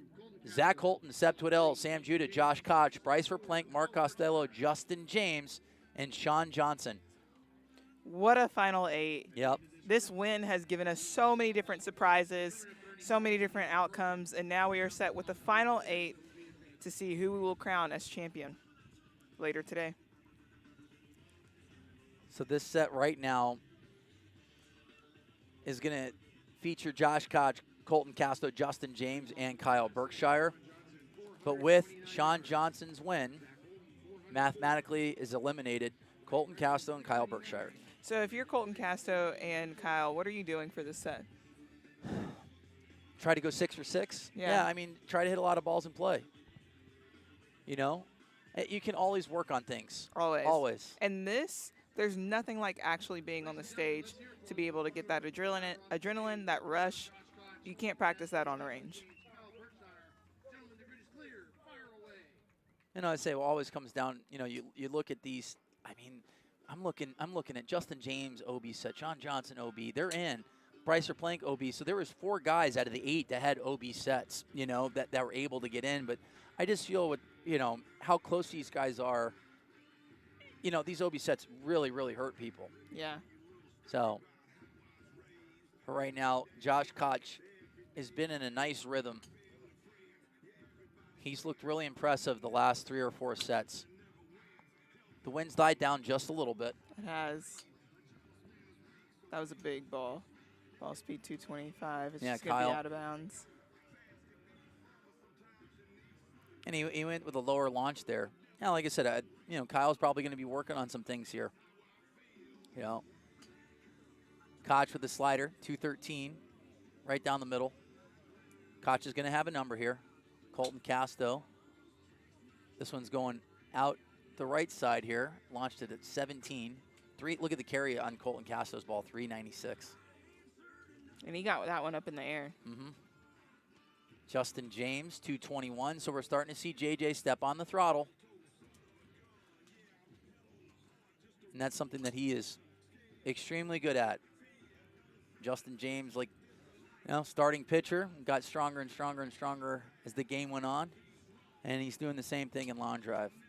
From the Toronto Blue Jays to Mesquite, Nevada. Hitting bombs, JJ, 220-mile-per-hour rocket. That one's a little bit higher, 230. We're seeing those high golf balls not really go anywhere. Yeah. They're not. That has definitely been consistent. Oh, Colton. That one stays in. That's going to be nice.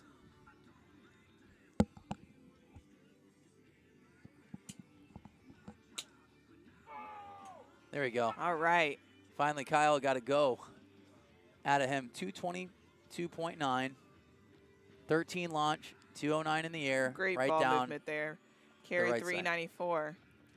And like to hear the go from Kyle, you know? Justin James in with a number at 390. Yep. Colton Castro, 404. Josh Koch, 405. JJ, 390.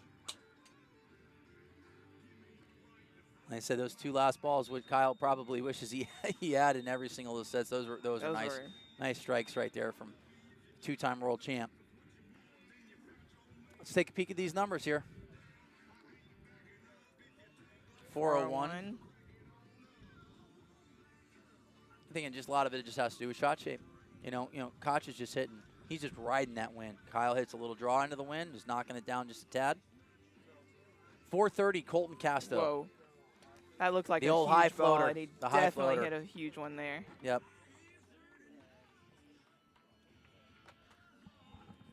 430 confirmed. All Still right, waiting so on one more ball, but the field is set. Yep. Zach Colton, Seb Twiddell, Sam Judah, Josh Koch, Bryce Verplank, Mark Costello, Justin James, and Sean Johnson. Kyle Berkshire with a 419 on his last ball. Colton Casto is going to take down that set. Berkshire is going to take second. Koch is going to take third, and Justin James is going to take fourth.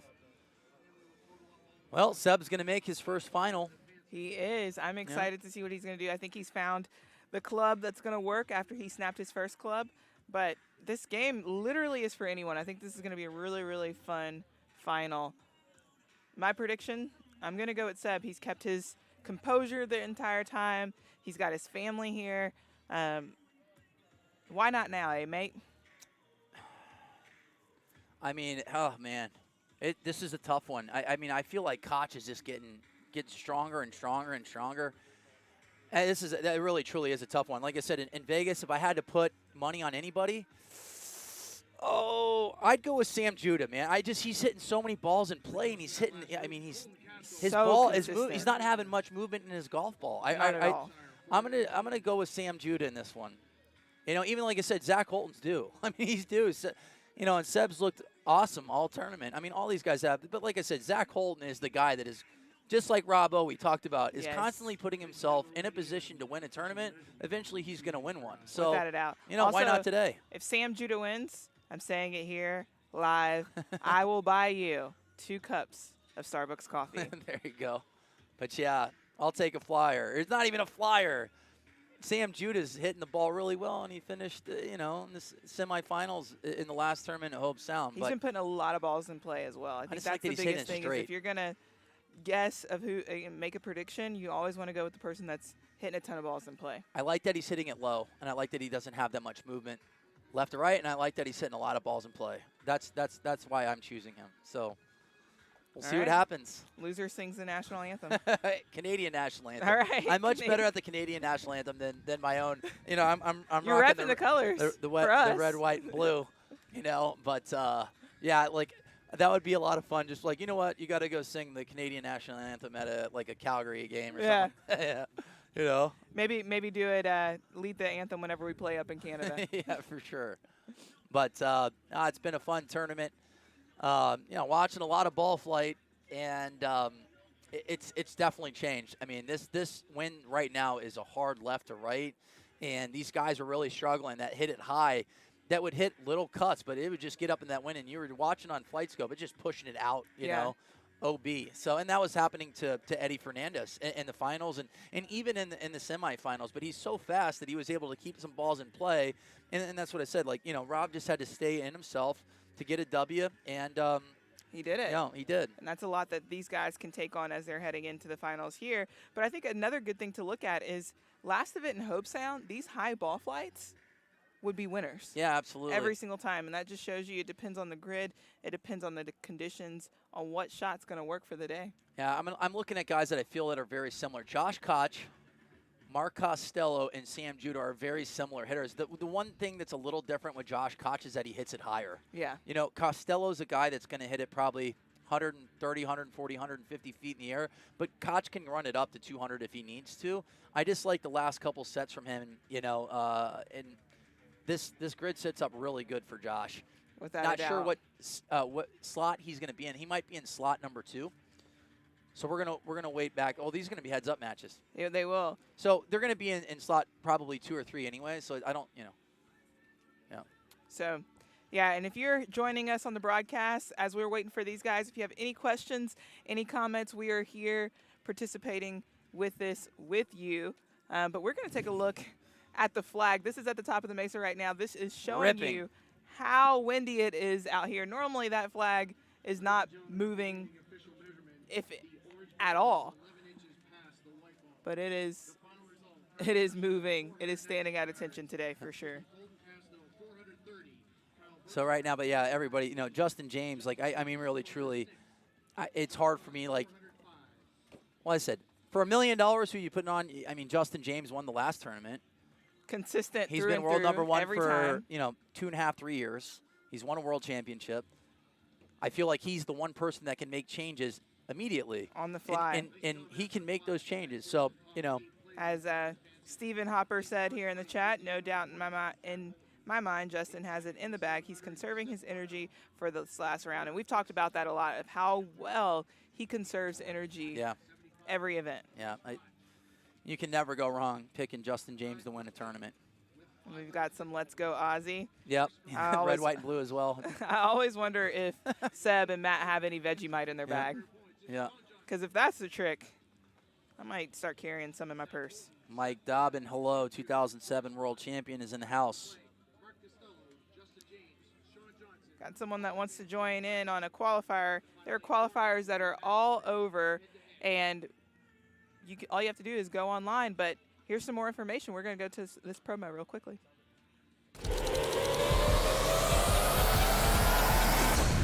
Introducing the new Bridgestone E9 Long Drive, co-designed by world long drive athletes to push the limits of distance. Thanks to extreme ball speed and superior aerodynamic flight. Engineered for you to hit your longest drive. Drive the new E9 Long Drive. Extreme distance for your game. Looking to compete on the World Long Drive Tour for the largest prize purses in World Long Drive history? Pro and amateur members can compete in their respective divisions all summer long as World Long Drive kicks off their 2023 tour. Visit worldlongdrive.com to become a member and view all the registration dates for upcoming tour events. Catch every single World Long Drive Tour competition right here on the World Long Drive YouTube channel. The Amateur, Senior, Women's, and Open Division Championship will be available on the Golf Channel. To stay up to date on everything WLD, follow us on social at World Long Drive. The best long hitters in the world have come for a chance to call themselves a world champion. It's all about power. It's all about accuracy. It's all about guts.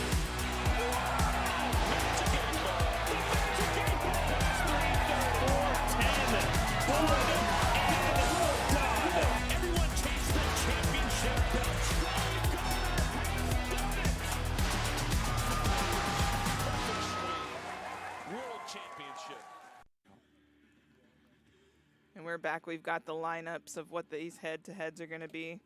Zach Holton versus Sean Johnson. Sam Judah versus Mark Costello. Koch versus Bryce Verplank. Justin James versus Seb Twiddell. I feel like, like Vegas eyes, I'm looking at like Sam and Mark. It's like a pick 'em. Like the same hitter. Zach Holton putting a lot of balls in play, hits it straight. But right now, Sean Johnson coming off a 429 ball, he hits a flat cut too, and if he rides that wind, it's going to be good. But Zach Holton has been Mr. Consistency for the last 2 years. He's looking really good, and you got JJ versus Seb, and Koch and Bryce. Bryce has hit the ball really well too. He has. And Bryce hasn't really made that much of a change. Like, he just hits a nice, high, tight draw. So he's not going to fight to win that much, but Bryce is, finished T3 at the World Championships in 2021, so he's been here before. These are some great matchups. I'm putting in the matchups here in the chat so you guys can follow along. So we're going to get started here in a minute, but Zach Holton is going to go up against Sean Johnson. Zach Holton will be in slot number 2, and Sean Johnson will be in slot number 3.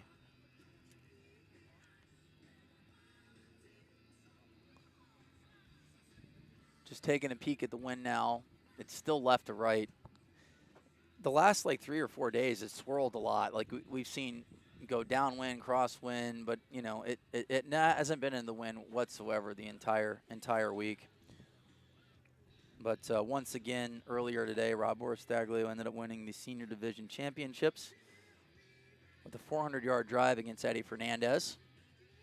The farthest drive of the tournament, I believe, is from Eddie Fernandez, 452 yards. Is. Like, as far as all the, you had the local, the regional qualifiers, and then you had amateurs, yeah, all amateur. of it. I mean, but the amateurs were hitting bombs yesterday, too. They were going 430. 430. 38 might have been the longest drive. So A few 430s and a few 420-somethings. They were put up some good numbers. We got to have Jack Abbott in the booth with us. And yeah. Great to see where the future of long drive is going. Yeah, Jack Abbott, 207, 208 ball speed when he center punched it. And we talked about it a little bit earlier, just, him being an amateur, and just they work on, for him, just needs to work on hitting the center of the club face because he has plenty of speed and he's only going to get faster. So still in college. And not only that, I really liked his ball flight. Like, he was hitting it straight. Yeah. Yeah. So, people that are tuning in, Monica Cheney Borowitz. Borowitz Cheney, sorry. But I always, we always talk about Seamus. he's got it down. The accent down. The pronunciation of the names. But, once again. One of the best female competitors out there. Yeah. We're really miss seeing her out here. The ladies will be back in Denver next month. So we got Memphis, Denver. We're in Connecticut. We're going to be in Atlanta. We're going to be Kingsport, Tennessee. Kingsport. Port Rowan, Canada, right outside Toronto. 8 more tournaments. The World Championships are going to be fun. It's going to be a lot of fun. Absolutely. And you, at home, if you're listening and want to see if you can compete at Worlds, look for a local qualifier. Had one here right before this event where Eddie Fernandez punched his ticket to Worlds for the Open Division. All right, we're going to go to promo, and we will meet you guys back right after this. Who has a target on their back this year? Kyle Marvin. The belt that's the only goal for this year is to win the belt. So what's your PR before this, your longest drive? Longest drive was actually on this grid at 463. I got third in that set. Oh. So that's where long drive's a little difficult. But obviously 455 is what probably I'm better known for against West. What are you looking forward to this season? Trying to get some wins. It's kind of the only thing I'm focused on. There's no moral victories anymore in the sport for me, so I just want W's. That's what I'm looking for.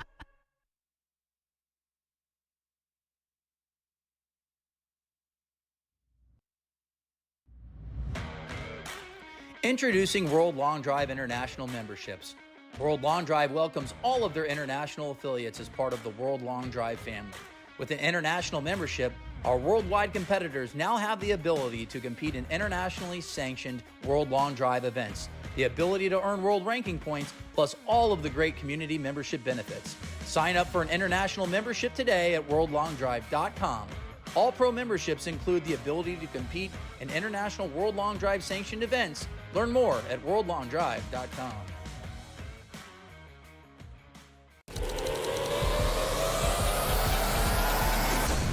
Introducing the new Bridgestone E9 Long Drive. Co-designed by World Long Drive athletes to push the limits of distance. Thanks to extreme ball speed and superior aerodynamic flight. Engineered for you to hit your longest drive. Drive the new E9 Long Drive. Extreme distance for your game.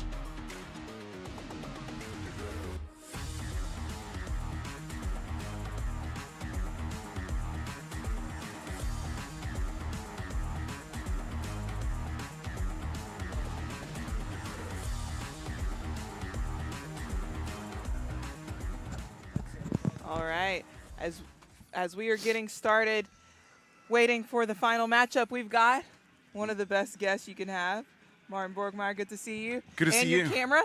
Yeah. You've been out shooting today. I mean, that's all I can do. That's all I can do to help these guys out, right? Getting some content for them because, I was not at my best this week, but that's a different story. Talk about your tournament here in a couple weeks. Yeah, so I got a tournament coming up on the 21st of May in Germany, which is going to be on TV for 4 hours live. Sky Sports. On Sky Sports. I'm very proud of that, how we set it up. And we raised a 50 grand US dollar purse for the field, and I expect it to be nothing but amazing. So as I'm coming back home on Thursday, this is going to be my focus to really prep the last bits to make it work like perfectly. I got a whole team of 25 guys working on that, and I think we got all the boxes checked. So I really hope that it's going to be a showcase that we can eventually turn World Long Drive in a true global tour. So I'm really trying to work to get that done. Yeah, you and players like you, and with the partnership of GF Sports, in no time will this be as global as ever. Yeah, and the support of GS Sports and Entertainment was absolutely amazing. So everything they've been providing, content, golf balls, help, Seamus is coming out to run the event, like all of that, I'm nothing but thankful to have this opportunity. And now, I mean, it's time to deliver, right? I want to go out there at that event and execute and show these guys that we're capable of doing that over there. And then hopefully they jump on board. Hopefully we have someone in Latin America hosting an event, then in Asia, South Africa, so we can, over the next couple of years, turn World Long Drive into a global sport. You've put more miles on an airplane than anybody on the planet the last 3 years. I mean, how do you feel? I mean, we just talked to Rob. Like, Rob was just in Ireland and played golf and what have you. I mean, that's got to take a toll on the body from time to time. What have you done to relax, take a deep breath, and get your body to recover? Yeah, it's enough miles to at least make the traveling a little easier, right? Yeah. So I can upgrade most flights. That's Nice. pretty good. But yeah, I mean, 9 hours of time difference is a lot. But that's why I come out a couple days early, and it's not like I'm doing it for the first time. I do it all the time, and usually I get it managed pretty well. But it's always different. This week I was a little tired, but was that the reason I didn't do well? I don't think so. There's so many factors that go into it. Does a jet lag help? I don't think so. But is that just part of what we do? Yeah, it is. You got to accept it. You got to deal with it. And this week was not my week. You're talking. We just talked to Kyle. We talked to Martin. These guys are as humble as it gets. They're world champions. They're the best in the business. They're the greatest showmen, on the planet. And we saw you try to make some changes too. Like, it was more of a controlled swing, because when we saw like a little bit of a high toe, we'll say it's not a miss, but if you're trying to hit off the high toe, it was carrying significantly farther. What did you see a difference in the golf ball? If you hit it low or you hit it high. So it's interesting because I'm still I mean, I won with this golf ball at this group twice in a row, basically. Yeah. And I haven't figured out the spin rate. It's like every time I learn something new about this golf ball and how it's supposed to be hit. Now we've been facing different conditions. Yeah. It was downwind, then it was all across, and then a little bit in between. So it's always different, especially how the golf ball, after it apexes up there, falls down. Like it was even falling down way more to the right. So that's what we're still trying to figure out. And I'm confident that after the season, because we have so many tour stops this year, that then finally we can come to a conclusion how this golf ball is supposed to be hit. It's changing so much. Like right now, like I feel like Josh is like locked in with that left to right. But for me, like they're like, pick a winner. Sam Judah, his dispersion is so tight, and I really feel like the lower ball right now, just watching the senior division, might be a better golf ball right now, and just getting balls in play, because the guys that get it up about higher than 180, that gets in the air, and it just keeps pushing it hard, right? And guys are going to try to make adjustments, aim out farther left, and then they start hitting farther balls left or right. But so I got three guys. Let's go. So I believe compared to their actual game, today 3 guys stand out to me that bring their A game. All right, let's hear And that is Josh Koch. He's definitely better than usual. Yep. Sepp Twaddell, very inexperienced today. Definitely his best event. Oh yeah. He's bringing the power to the grid that he has and that he showcased in practice. And then Sam Judah. Something clicked there. I don't know what he did. I know he's got a new golf coach. I don't know if that's what it is. It's a female coach. I think that's the game changer. It's a female change. Exactly. Maybe that's the reason. But something is different with that guy. He sets up a little bit closed and just hitting a hard pull, and he's hitting it like practically dead straight. And I said today for the first time, that's like the first time that I feel confident. Like he's not going to go OB. He's hitting so many balls in play, and that was my pick to win this thing, even though Zach Holton has looked awesome the last couple of years. Yeah. So. I've never seen Sam Judah this strong and consistent. Yep. Yeah, well, we're excited to see what's going to happen. Thank you so much for coming into the booth. Hope you get some more great shots out there. Yeah, but I'm you trying are to get some by content far for the them. biggest hype man. We can hear you all the way in here. Thanks so much for Trying what hard. you're doing with the game. Thank you guys out there. And Martin Borgmeyer, the 2022 world champ. You know, he's 2 for his last 3 on this grid. So, and, you know, like I said, these guys are so talented. And then if you're off just a little bit, you know, you just get eliminated. And then you move on to the next tournament. But Yeah. like I said, one thing that, I've known Martin now for 5 years. Like, you get him and Kyle in the booth, they're so humble, you know. And that's just what you're supposed to do. Let everybody brag about you. But that guy is an absolute stud and a huge ambassador for the sport of long drive. without a doubt. Great guy. I mean, he's a friend. He's a friend to everybody. Without you know, a and it was a really good ambassador for the sport and a guy that makes long drive look really, really good. Martin Borgmeyer hosting an event in Germany in 2 weeks from now. But we got Zach Holton going up against Sean Johnson. Yes, we might have had a little bit of switch up. I'm going to check here. We're sorting out some ties that we had, but this is going to be a good one. Laser, Zach 214. delivering right back with another laser. This is going to be a close one. I Great like this matchup shot. here. I like this shot from Sean Johnson here. 214 just based off of numbers alone. I like Sean's ball just a little bit better. The wind is more down and to the right. 405 Sean Johnson. Zach Holton 379. We have a couple numbers on the board. Now they're going to have to build on it. And I'll say it. In top 64, I mentioned Sean Johnson's a guy I think that is, due to have a good tournament. And here he is in the final 8. Flight path. Yep. And Zach Holton, 211. So just a little bit of a miss hit for him. Not much, though. Zach Holton's a guy that you're going to see when he hits a good ball, 218 to 220. And it's more straight than anything. So if you see Zach with a little left or right, that's going to be a big ball. Sean knows that he has a big number up there already. And so he's really gassing it here. But Zach just needs to flight it a little bit lower. And as always, it comes down to the final ball when you have him on the tee. Zach Holton, 3 more balls to go along with Sean Johnson. Sean Johnson currently in the lead by 6 yards, 405 to 399.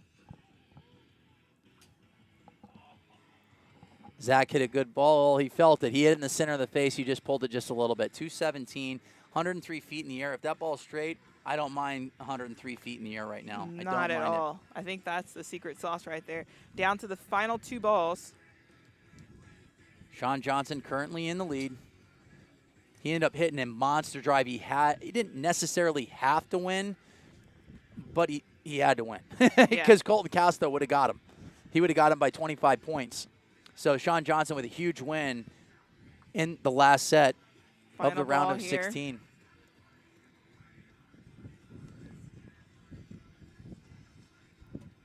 All right, Zach Holton's down to his last ball. Sean Johnson in the lead at 405.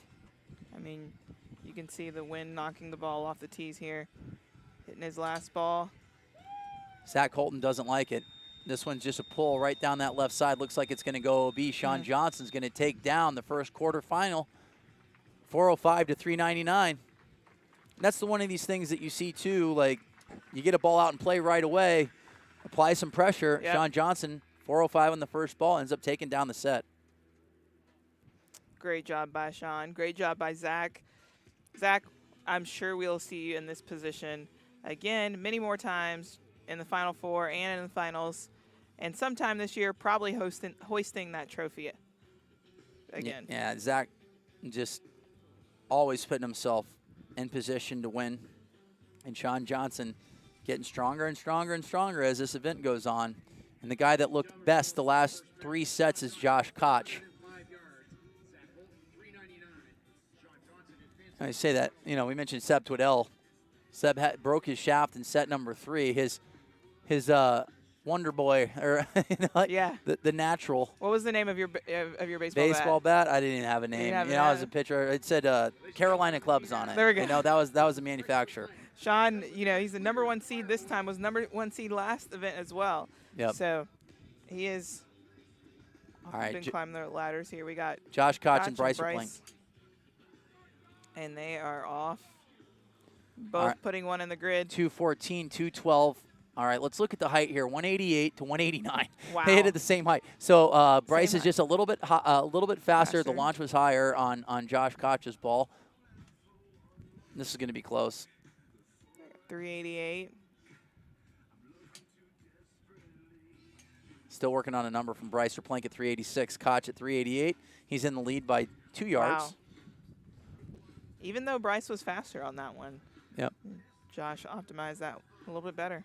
Then you have to look at movement left to right. Like how much movement did Koch have on his ball compared to Bryce Plank? Landing angles. I mean, there's a lot more. And we talked about earlier on in the day, you know, the characteristics of this golf ball where they hit it on the club face, landing angles. You know, are they hitting it down the left side, right side? Is it hot? Is it soft? 217 from Josh Koch. So they're definitely stepping on the gas. I like this ball here from Bryce Plank. I'm going to say Bryce Plank's going to take the lead on that ball here. 404. 387. Wow, 1 yard short. And those were, you know, it was faster. 6 mile per hour faster. Oh. Koch likes this one. 218, 2200 spin, 11 launch, 180 feet apex, very little movement. Josh Koch with a rocket on ball number 4. 396. Bryce Plank. This one's in play, but kind of one-armed it, moving a lot left to right. So Bryce Plank's going to be down to his last golf ball. Josh Koch out of Orlando, who is one on this grid. 396. All right. Plenty of time left on the clock. Each guy's taking a deep breath. Waiting to see who hits first. Oh, Josh's ball fell off there. It's interesting. Josh Koch has his golf ball on the back side of the dot. He does. We can ask him about that. Bryce Plank, 216, but look at this ball just get into the wind, and this shit is pushing it right. Looks like Koch is going to take down this set. 396 yards. All right. Josh taking on that one. We've got Sean, we've got Josh as our current winners. He said Koch keeps putting himself in positions to win as well, and he knows how to win. He's won multiple events. He got in 2018 in Memphis, and you know, he's been at the top ever since. He's made final 16s, final 8s at Worlds, and he's won tour events as well. And someone today is going to be having this trophy here in less than 30 minutes. Yeah, it's going to be quick. So we got Mark Costello and Sam Judah. If this was in Vegas, which we're close to it, it's darn near a pick 'em. I mean, really, truly, these guys are practically the same hitter. But right now, you know, Sam has shown that he is able to hit a lot of balls in play. So maybe there's that slight advantage to Sam Judah, but Costello, he is a master of hitting that freak ball that just puts up these Nintendo numbers of 425, 430. He even went 455 at the World Championships, I believe, in 2019. You know, and we're like, wow, where did that come from? So Costello coming back, you know, bouncing back after, you know, a rough start to Hobe Sound where he got knocked out in the first round of 64 hitters. You know, similar. And I said, yeah, there's guys, even Sean Johnson. He was a surprise where he got knocked out early as well. And here he is, bouncing back. He's 2 wins away from hoisting the trophy. Hoisting it. Well, we will see who will make it on here in a second, as the grid has been cleared, and they are just waiting to tee it up and go. 800 people on right now. Hello. Yeah, I'm looking at the notes. Yeah, Psycho Mode is engaged. I haven't seen Josh Koch like grit his teeth like he normally does. Yeah. But yeah, Psycho Mode is like where he's like gritting his teeth and talking to himself and yeah. Haven't seen that. He's been very, very composed. He's saving it. Oh yeah. He's saving it. This time period where you're waiting and you're ready to go is some of the most longest moments in long drive, but the grid is clear. They're ready to hit. Mark Costello and Sam Judah are up right now. Hitting the first swing of this group. 214, little left to right.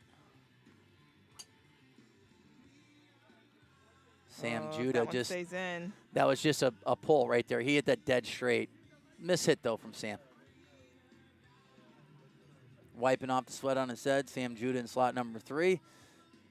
Mark Costello in slot number 2. You know, one of the things Sam shared about his instructor is that she's really helping him kind of with swing mechanics. He's got the speed. Now it's just putting the mechanics together, and he has shown that today with hitting shots just like this one. Sitting these a little skinny. You know, 211 for him. You know, not his highest ball speeds. But that one's in play as well. So Sam Judah has 2 balls in play right now. Costello going to nice and relax here. Both guys are Dallas guys. Sam Judah, 219.7, floating it down. Look at the movement, though. That is a ton of movement left to right. If that one stays in play, it might be a nice number riding out that wind. Oh, Mark hitting a good one there. It looks like it's coming back. Look at this, 61 yards, or no, 64 yards of movement from Sam Judah. He's at 410 right now on a miss hit. On a miss hit. On a miss hit. Mark Costello put up a good one there. Costello, 211. A lot of movement on his golf ball as well, but they're riding out the wind. Sam Judah's at 412. Will Costello take the lead? Yes, he will. 416. Like I said, this is an evenly matched battle right here. Sam Judah up against Mark Costello. We got to have some sort of like whoop device or something to see heart rates, because I know mine is going. The wind has picked up. It's down and left to right. All right. Sam Judah's OB. So he has one more ball. He's got to hit it 417 yards or farther in order. Oh, Costello likes it. 217. I like the flight. 11 launch, 1,700 spin. This one's coming right down the left side of the grid. 181 feet in the air. Sam's got time. This one is a bomb from Costello. He rode that one. That's a perfect ball right there. Perfect ball. 415. Sam Judah, Sam put a 216. big one up there as well. This one's flirting down the left side. Coming if this back. one stays in play, I like the height. I do. I watched the senior division. All those guys were hitting it low, and they were getting some big rollout. He doesn't think that it's in. Is Sam Judah's ball in? I like the height. It was about 110, 115 feet in the air. 406. It was in. Mark taking this one. Sam had an excellent event. So great to see him hit the way that he hit today. 5 out of 6 balls in play from Sam Judah. Mark Costello, though, with a 416s, takes down that set. Great job, Sam. All right. All right, now Costello taking it down there, and now we got JJ versus Seb Twiddell. This is going to be a matchup that's going to – I feel like all these have felt like this, but this is definitely going to feel like a finals matchup. We've got JJ, the veteran, the one that knows how to conserve energy, knows how to play the game. Seb, who it's the unknown. It's the unknown. He's got the mindset now. It's crunch time here. Can he stick to the game plan that he has done this entire tournament?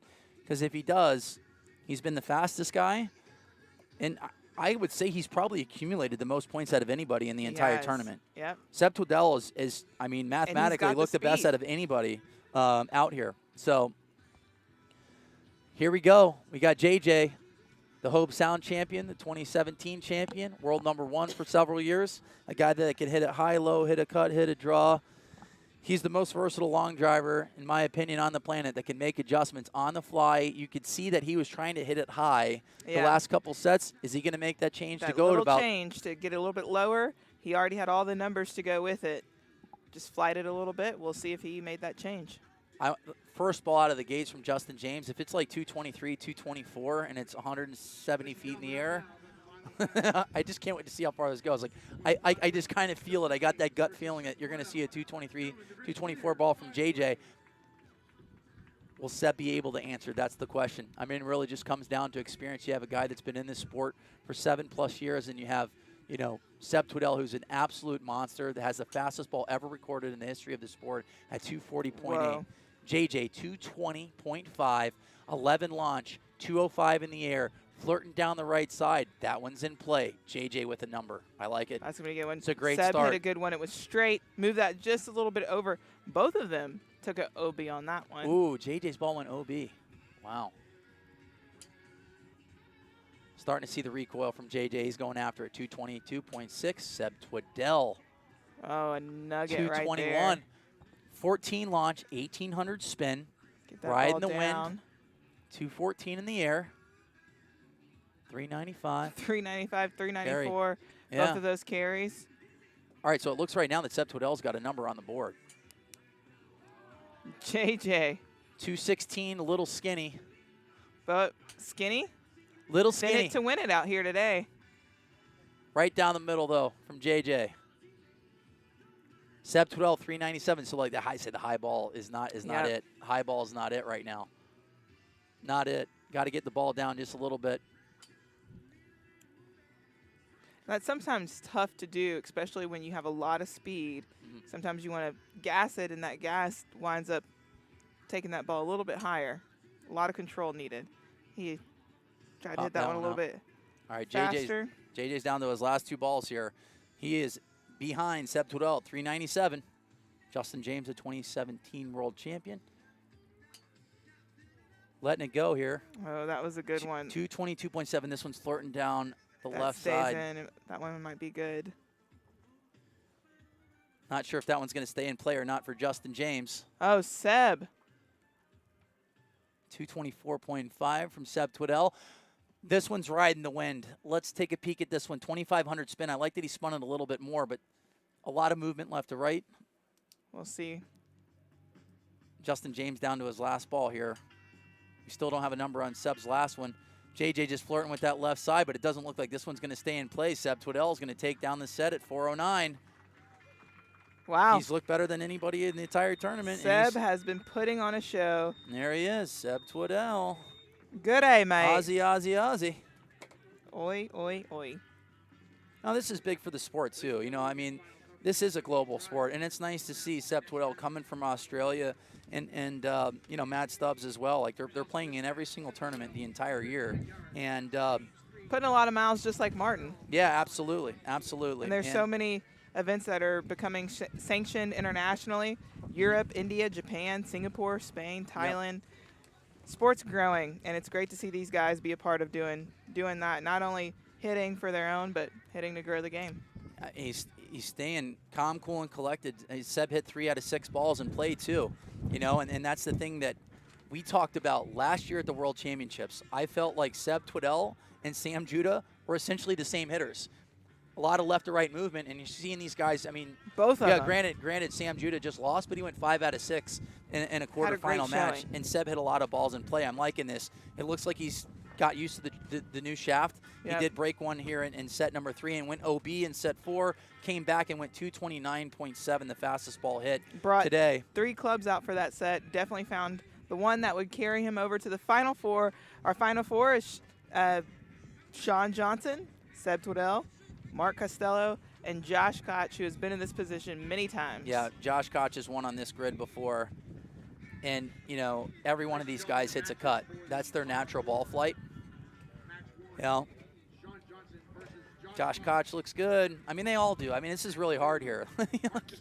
You're setting odds, it's just you're trying to go in with the hot hand. But we just talked about it. I mean, Seb Twiddell has had the best tournament out of anybody. Yep. You know, for the last 2 days. And we've got, you know, Josh Koch is getting hot though. Like, I mean, he's hit a lot of good balls here the last 4 or 5 sets. And Costello's really fast, and so is Sean Johnson. And Sean Johnson had the win. So, you know, in the 5th set, he might be on emotional high. He won, hit his first ball in play in a quarterfinal match, up against Zach Holton. 405, second longest ball, no, third longest ball of the day. Costello with the longest ball for that last one at 416. So we're going to have Sean and Josh go match up against each other, and Seb and Costello against each other. Those are really great matches. Well, your prediction is Seb Twiddell winning right now. It's looking good. Looking really, really good. Who do you guys got here? We're in the chat section. Ask some questions. We've got Jason Atkins, Monica Borowitz. Yes, let us know who you have in this chat, and we will list some. We will list some of these names right after this promo. Catch every single World Long Drive Tour competition right here on the World Long Drive YouTube channel. The Amateur, Senior, Women's, and Open Division Championship will be available on the Golf Channel. To stay up to date on everything WLD, follow us on social at World Long Drive. This in my hand. And we're back. We're back. We're back. All right. We have some names in here. We've got some Aussies pulling for Seb. Got some Come On Sean's. He's definitely putting on a great show. Absolutely. But yeah, this is nice. You know, we got an Aussie there. Seb Twiddell, 22-year-old stud. Almost went 170 club speed on TrackMan, and then, you know, 240.8. Crazy. But speaking of launch monitors, Flight Scope, once again, thank you for giving us the opportunity to make our job so much easier. I mean, they have been on the mark and getting better as well. Everybody from the production team to the players to Flight Scope, it's making our lives super easy. Oh, yeah. Really, and truly. From Flight Scope's help, making our lives, the players' lives, and you at home who's watching lives a lot easier. But also, we have a partnership coming with TrackMan, so you can compete just like everyone else here virtually at tournaments, indoor TrackMan ranges, to see how you size up. Also, longest ball, there will be cash prizes each month. So make sure you look out for that. That is coming soon. We've got a lot of people here rooting for Josh Koch, rooting for Costello, Seb, Sean. Everyone's got fans. Let's see who will be in the final two. Right now, Josh Koch and Sean Johnson. Josh Koch starting out with a 211-mile-per-hour ball that's drifting out. Looks like this one may stay in. A lot of movement left to right. This one might be in play. It's a start. We always talk about these heads-up matches. Getting a number on the board is extremely important, and that's what Sean Johnson did, you know, his last set against Zach Holton. He ends up going a little over 400 yards to put a number up and makes the guys catch. So there's a little bit of psychology here. Sean Johnson. Well, it doesn't matter. They're major champion, both whatever. Of them. Same thing. They're both phenomenal really good hitters. Yeah, phenomenal One hitters. with the wedge, one with the driver. He definitely did that right there. We'll wait for it, see what that number is. Yeah, Zach Johnson's pretty good with the wedge, right? Well, Sean Johnson's really good with a driver. 408. Jinx. Koch, 212. A lot of movement left to right on this ball. And we talked about, you know, Flight Scope too. Not only were they able to recalibrate, you know, because they weren't used to these huge numbers, even the shot tracer looks awesome. Oh, yeah. Makes it a lot easier for the viewers as well. You're looking at two screens right now. Sean Johnson is on the top left, and Josh Koch is on the bottom right. Koch still working on a number here. Koch hitting the orange balls, Bridgestone balls. Sean hitting the yellow Bridgestone balls. We're down to the last two here. Sean really feeling it. You can see his body language is telling us a story here. Absolutely. And I'm liking the ball speed from him too, 217, and that was just a pull. That was just a dead pull right there where he hit that really well. Oh, that was a good swing. Josh just needs to straighten this one up, but he's got it. I mean, technically, we're looking at our predictions are pretty darn good here. They I really I really said are. at the beginning of the tournament, Sean Johnson, you know, it's just nice to see him do well. You know, because I've watched him the last 2 years, being the Rookie of the Year in 2021, and he's just always putting himself in position very similar to Zach Holton to win a tournament. And here he is, one ball away from potentially winning it. But Josh Koch, the master of the last final ball. 216, 2,000 spin, 170 in the air, sweeping across the grid on a left to right wind. It lands. Is it going to roll? Josh Koch, the drum roll. He knows how to last ball it. The master of the last ball. Hit it. Bombs. Josh my Koch takes goodness. it down. Takes it at 410, 2 yards more to go into the finals. He's been here before. He knows how to do it when the pressure's on the line. Was that psycho mode or not? I don't know. It was close. It was but close. He got a good yell out of him. Close. I like it. Josh Travis Koch. Scott over there. He's in the finals. Yep. Yeah. It's activated. It is. Psycho mode is activated. Josh Koch takes the win on the last ball. We have to bring it up, you know. He was in yesterday, and he got Martin on the last ball. Martin was going to get into the round of 32, and Josh ends up winning that last set. And you just see him. He looked like the puppy dog, like whatever. He stayed out here and just looked at the screen for maybe five minutes. Martin comes up to me at the end of the tournament. He's like, well, who do you have winning now that you didn't pick me? And I look at Josh, and I go, not Josh, you know. So, but Koch, man, like I said, you got to ride the momentum. In the last 3 or 4 sets in that round of 16, Josh got stronger and stronger and stronger, and here he is in the finals. Who's he going to go up against, Costello or Seb? We're about to find out here. This is going to be a matchup. Look at Seb walking out there. He's Relaxed. Got a great demeanor, calm, cool, collected. And I really am impressed with the fact that he's been able to stay just dialed into that 220-mile-per-hour ball speed number, and he's hitting it straight. I'm really impressed with him. And, this is just going to come with experience. The more and more he gets grid time, the better and better he's going to get. It's a hard thought of when you're the fastest man on earth right now, and you have to reel it back in just a little bit to be able to get to this stage. I mean, it's something that you really have to practice, and he's done that, and he's shown us this, and I'm looking forward to see if he makes it to the finals. Well, you got two monsters here. Costello is a large human being as well. Track athlete. Went to the University of Oklahoma. Yeah, track really knows how to use his legs, that bottom half. Yep. And like I said, these guys are absolute studs. Costello in slot 2, Seb in slot 3. Costello with a sweeping cut. This one's going to fight down the left side. Not sure if this one's going to stay in play or not. It could be. 223.7 from Seb. It's a high ball, but I'm not seeing too much of a push right now. That one might stay in play with a huge carry number at 404. Hopefully that one stayed in. That one went OB. So, you know what? Yep. The wind is still a factor. That one was a good ball, maybe potentially in slot number 2, but slot 3, he just needs to move it over maybe about 5 yards, and that one stays in play. And mentally, it's really making yourself know that you hit a good ball, you just have to adjust. I really like this ball from Costello. If this one stays in play, I feel like this has got some really good rollout down the right side. The right side has been the hottest part of the grid. Did it stay in play? And like I said, with a cut right now, slot number 2 is going to be a slight advantage, OB. See what Seb stayed in because he hit a big one too. It had the 420. Yep, 404 carry there. Yep. So now he can kind of step on it a little bit more. Yeah, and 420 is not safe with Mark Costello. Not so at now all. I would like to see Seb. Let's see a 230 ball right here from the Aussie, which he definitely has. He went 229.7 not too long ago. Just imagine if he goes about 160, 170 in the air at 230. Oh yeah, he put some. Oh, 216. Wow. This one's up. This one's like the old heel Sleeper, cut. yeah. Heel cut right here. Missed it a little bit there on the face. Yep.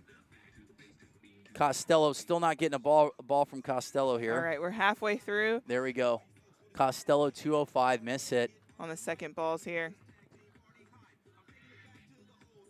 Costello still has 2 more balls. Seb Twiddell in the lead at 420 yards. His fourth ball went 393. Seb with the 221. Costello. Is this one going to stay in play? This one's fighting down the left side. Does he have any movement a little bit left or right? Let's take a look at these numbers here. He did have a little bit. That was about a 26-yard left or right. This one stays in play. Is he going to get any rollout? That is the question. Costello at 376, confirmed. It's a little hot on that side, too, on the left side as well, 409. We're on the last balls right here. Seb will hit that one OB, Costello OB, and it looks like, as of now, we have a final matchup with Seb Twiddell and Josh Koch, the veteran with the rookie. The 22-year-old rookie. Seb. I don't know what time it is in Australia right now, but I can guarantee you there's probably millions going crazy right now. Definitely not in the Arvo. Yeah, Matt Nicole, coming in right now. Seb is seriously impressive to watch. Haven't seen anyone able to generate the speed he does. I mean, you got Martin, Gregnall, Kyle, and Seb, but Seb has stayed in control this entire tournament. Yep. And he's not looking like this is his rookie season. He's looking like a veteran, someone like Josh Koch. And I really am. I'm really impressed with him. I felt like a performance like this from Seb would be 3 or 4 or 5 months from now, getting a lot more reps in play. And because there's a lot of left to right movement. He was hitting it really high. I mean, spinning it a lot. Less than 4 weeks, he's already put this together. Yeah. He's doing an outstanding job. There's one thing to generate that much speed. It's another thing to control that speed. Yep. And he's showing us he can do that. Because he got bounced in the round of 64 in Hope Sound. He didn't even make it to the round of 32. So, and that shows, his ability to bounce back. Sean Johnson's ability to bounce back. These guys are really, really good. And if they're off by just a little bit, like Reed Russell today, they're going to get eliminated. These guys are the best hitters in the world. And I feel like we're only missing 8 to 10 guys on the planet that aren't here today. This is a world-class field with 64 hitters. Once again, thanks to GF Sports and Entertainment for this opportunity. they're selling out these fields. There's 64 hitters. Even the women's field. Yep. Yeah. Which is, we haven't had anything like this in a very, very long time. It's great to see. More than anything, it's really cool from Seb to see how he can learn. I think there's one thing to have that ability, to have that speed, but to actually be someone that sits underneath the best players in the world, takes in, you know, great direction of where to move the game. He's been doing that and doing that well, and that's how you become one of the greatest athletes in the world. Matching up against Josh Koch, one of the greatest athletes in the world. And the one thing is too, like, you know, I'm looking at some of the comments. You know, like they're getting after it at 9:42 in the morning on Monday in Sydney, Australia. But both of these guys are golfers. Yes, they're golfers, so they can make adjustments. You know, and I think that helps them out. It helps them out immensely right now. You know, and Seb Twiddell's a great golfer. You know, he's a good golfer. So is Josh Koch. Good ball strikers. You got to be a good ball striker if you're hitting at 240 miles per hour. They understand the swing, and we are 2 minutes and 30 seconds away from crowning the champion of the Mesquite Volume 2 event. Josh Koch is one on this grid, and Seb Twiddell is trying to find his first professional win. The 22-year-old superstar in slot number 3 is going to pull the trigger second. Josh Koch, 214, little left to right. Not sure if this one's going to stay in play. Seb Twiddell with a big miss here left. And I said, can he stay calm in slot number 3? Seb Twiddell. He's definitely just really needs to focus. And he's in the same slot that he just came from, which is an advantage. Koch, OB left. Seb Twiddell, this one looks like it's got to hang on there. Oh, he hits it high. This one's pushing right, and right now the wind is left to right. This one might push it OB. It just picked up a little bit more. 226.3, stepping on the gas. Ton of horsepower here from Seb Twiddell. Fastest ball ever recorded at 240.8 mile per hour, 190 or 169 ball club speed as well. Koch looks like this one's going to go OB right. Close. He didn't like that one. We're halfway through. Both of them, it looks like, have OB sets. Koch's ball on number 3 is close. Is close. Josh's third ball is in. 389. 389. It's a number. It's a number. Koch mishit, though, at 203. This one's pushing out right. Seb Twiddell needs to take a deep breath and do what he's done all tournament. Find the strike zone. All right. We're seeing it get to him just a little bit, but he's got it. 2 more balls left. Josh Koch about to unleash psycho mode all over again here. Koch at 212. This one's still pushing out right. Seb Twiddell down to his last 2 balls, has to go 390 or more in order to take down his first title against Josh Koch. 214, this one's OB right. Josh Koch one swing away from taking down event number 3 in Mesquite, Nevada. Looks like Josh is going to go first here. Koch with a laser. One. 215.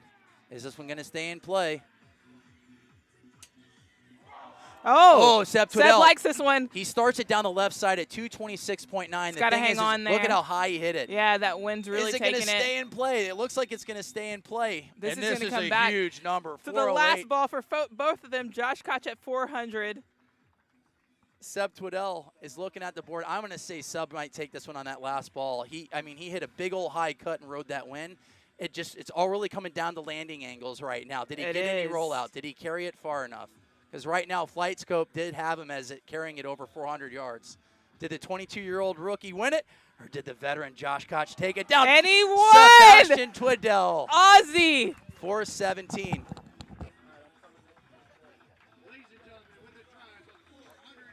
Wow, Seb Twiddell, man, heck of a tournament.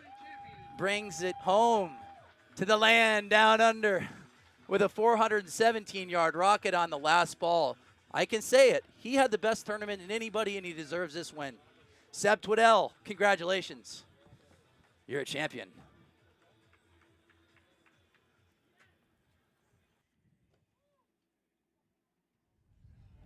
I do it after. Congratulations, Seb Twiddell. You came out here and put on a show. you are the 2023 Mesquite Long Drive Volume 2 champion. Hold that up and let everyone see it. Seb, you had the whole world watching. In fact, your dad was on, or you had family on the stream, 9-something in the morning. What does it feel like to come from the last event in Hobe Sound, not making it past the 64, and coming and making huge adjustments to win the event? I mean, just the work we put in the last few weeks alone, let alone the last 5 months.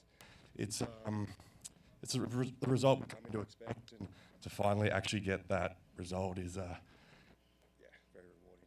Yeah, give me one word that describes what you're feeling right now. Ooh. Honestly, I don't really know. It will hit me later, but yeah, just excited to get the job done, and ready to get back to work and get ready for the next event. Well, I know you have family that came all the way from Sydney to be here. What does that feel like to have them here for your first win? It's yeah, my mum actually surprised me by coming here. She just rocked up on the rain session, and yeah, to do it in front of my family and roommate Matt, best friend as well, is yeah, a special moment. Well, hold that up one more time. Give her a big shout out, and congratulations to our 2023 Mesquite Volume 2 champion, Seb Twiddell. Seb, here is your winning drive of 417 yards. Congratulations, buddy. You deserved it. That was awesome. Good job. Thank you. Seb Twiddell takes it down. Robbo takes it down in the senior division. We want to thank all of you for tuning in today. This is only getting better. We want to thank GF Sports and Entertainment for this opportunity to bring 11 events to you guys. And huge win today from Seb Twiddell, the 22-year-old Aussie, takes it down. As the late, great Dick Sanford always said, good night, God bless, and drive home safely. Congratulations.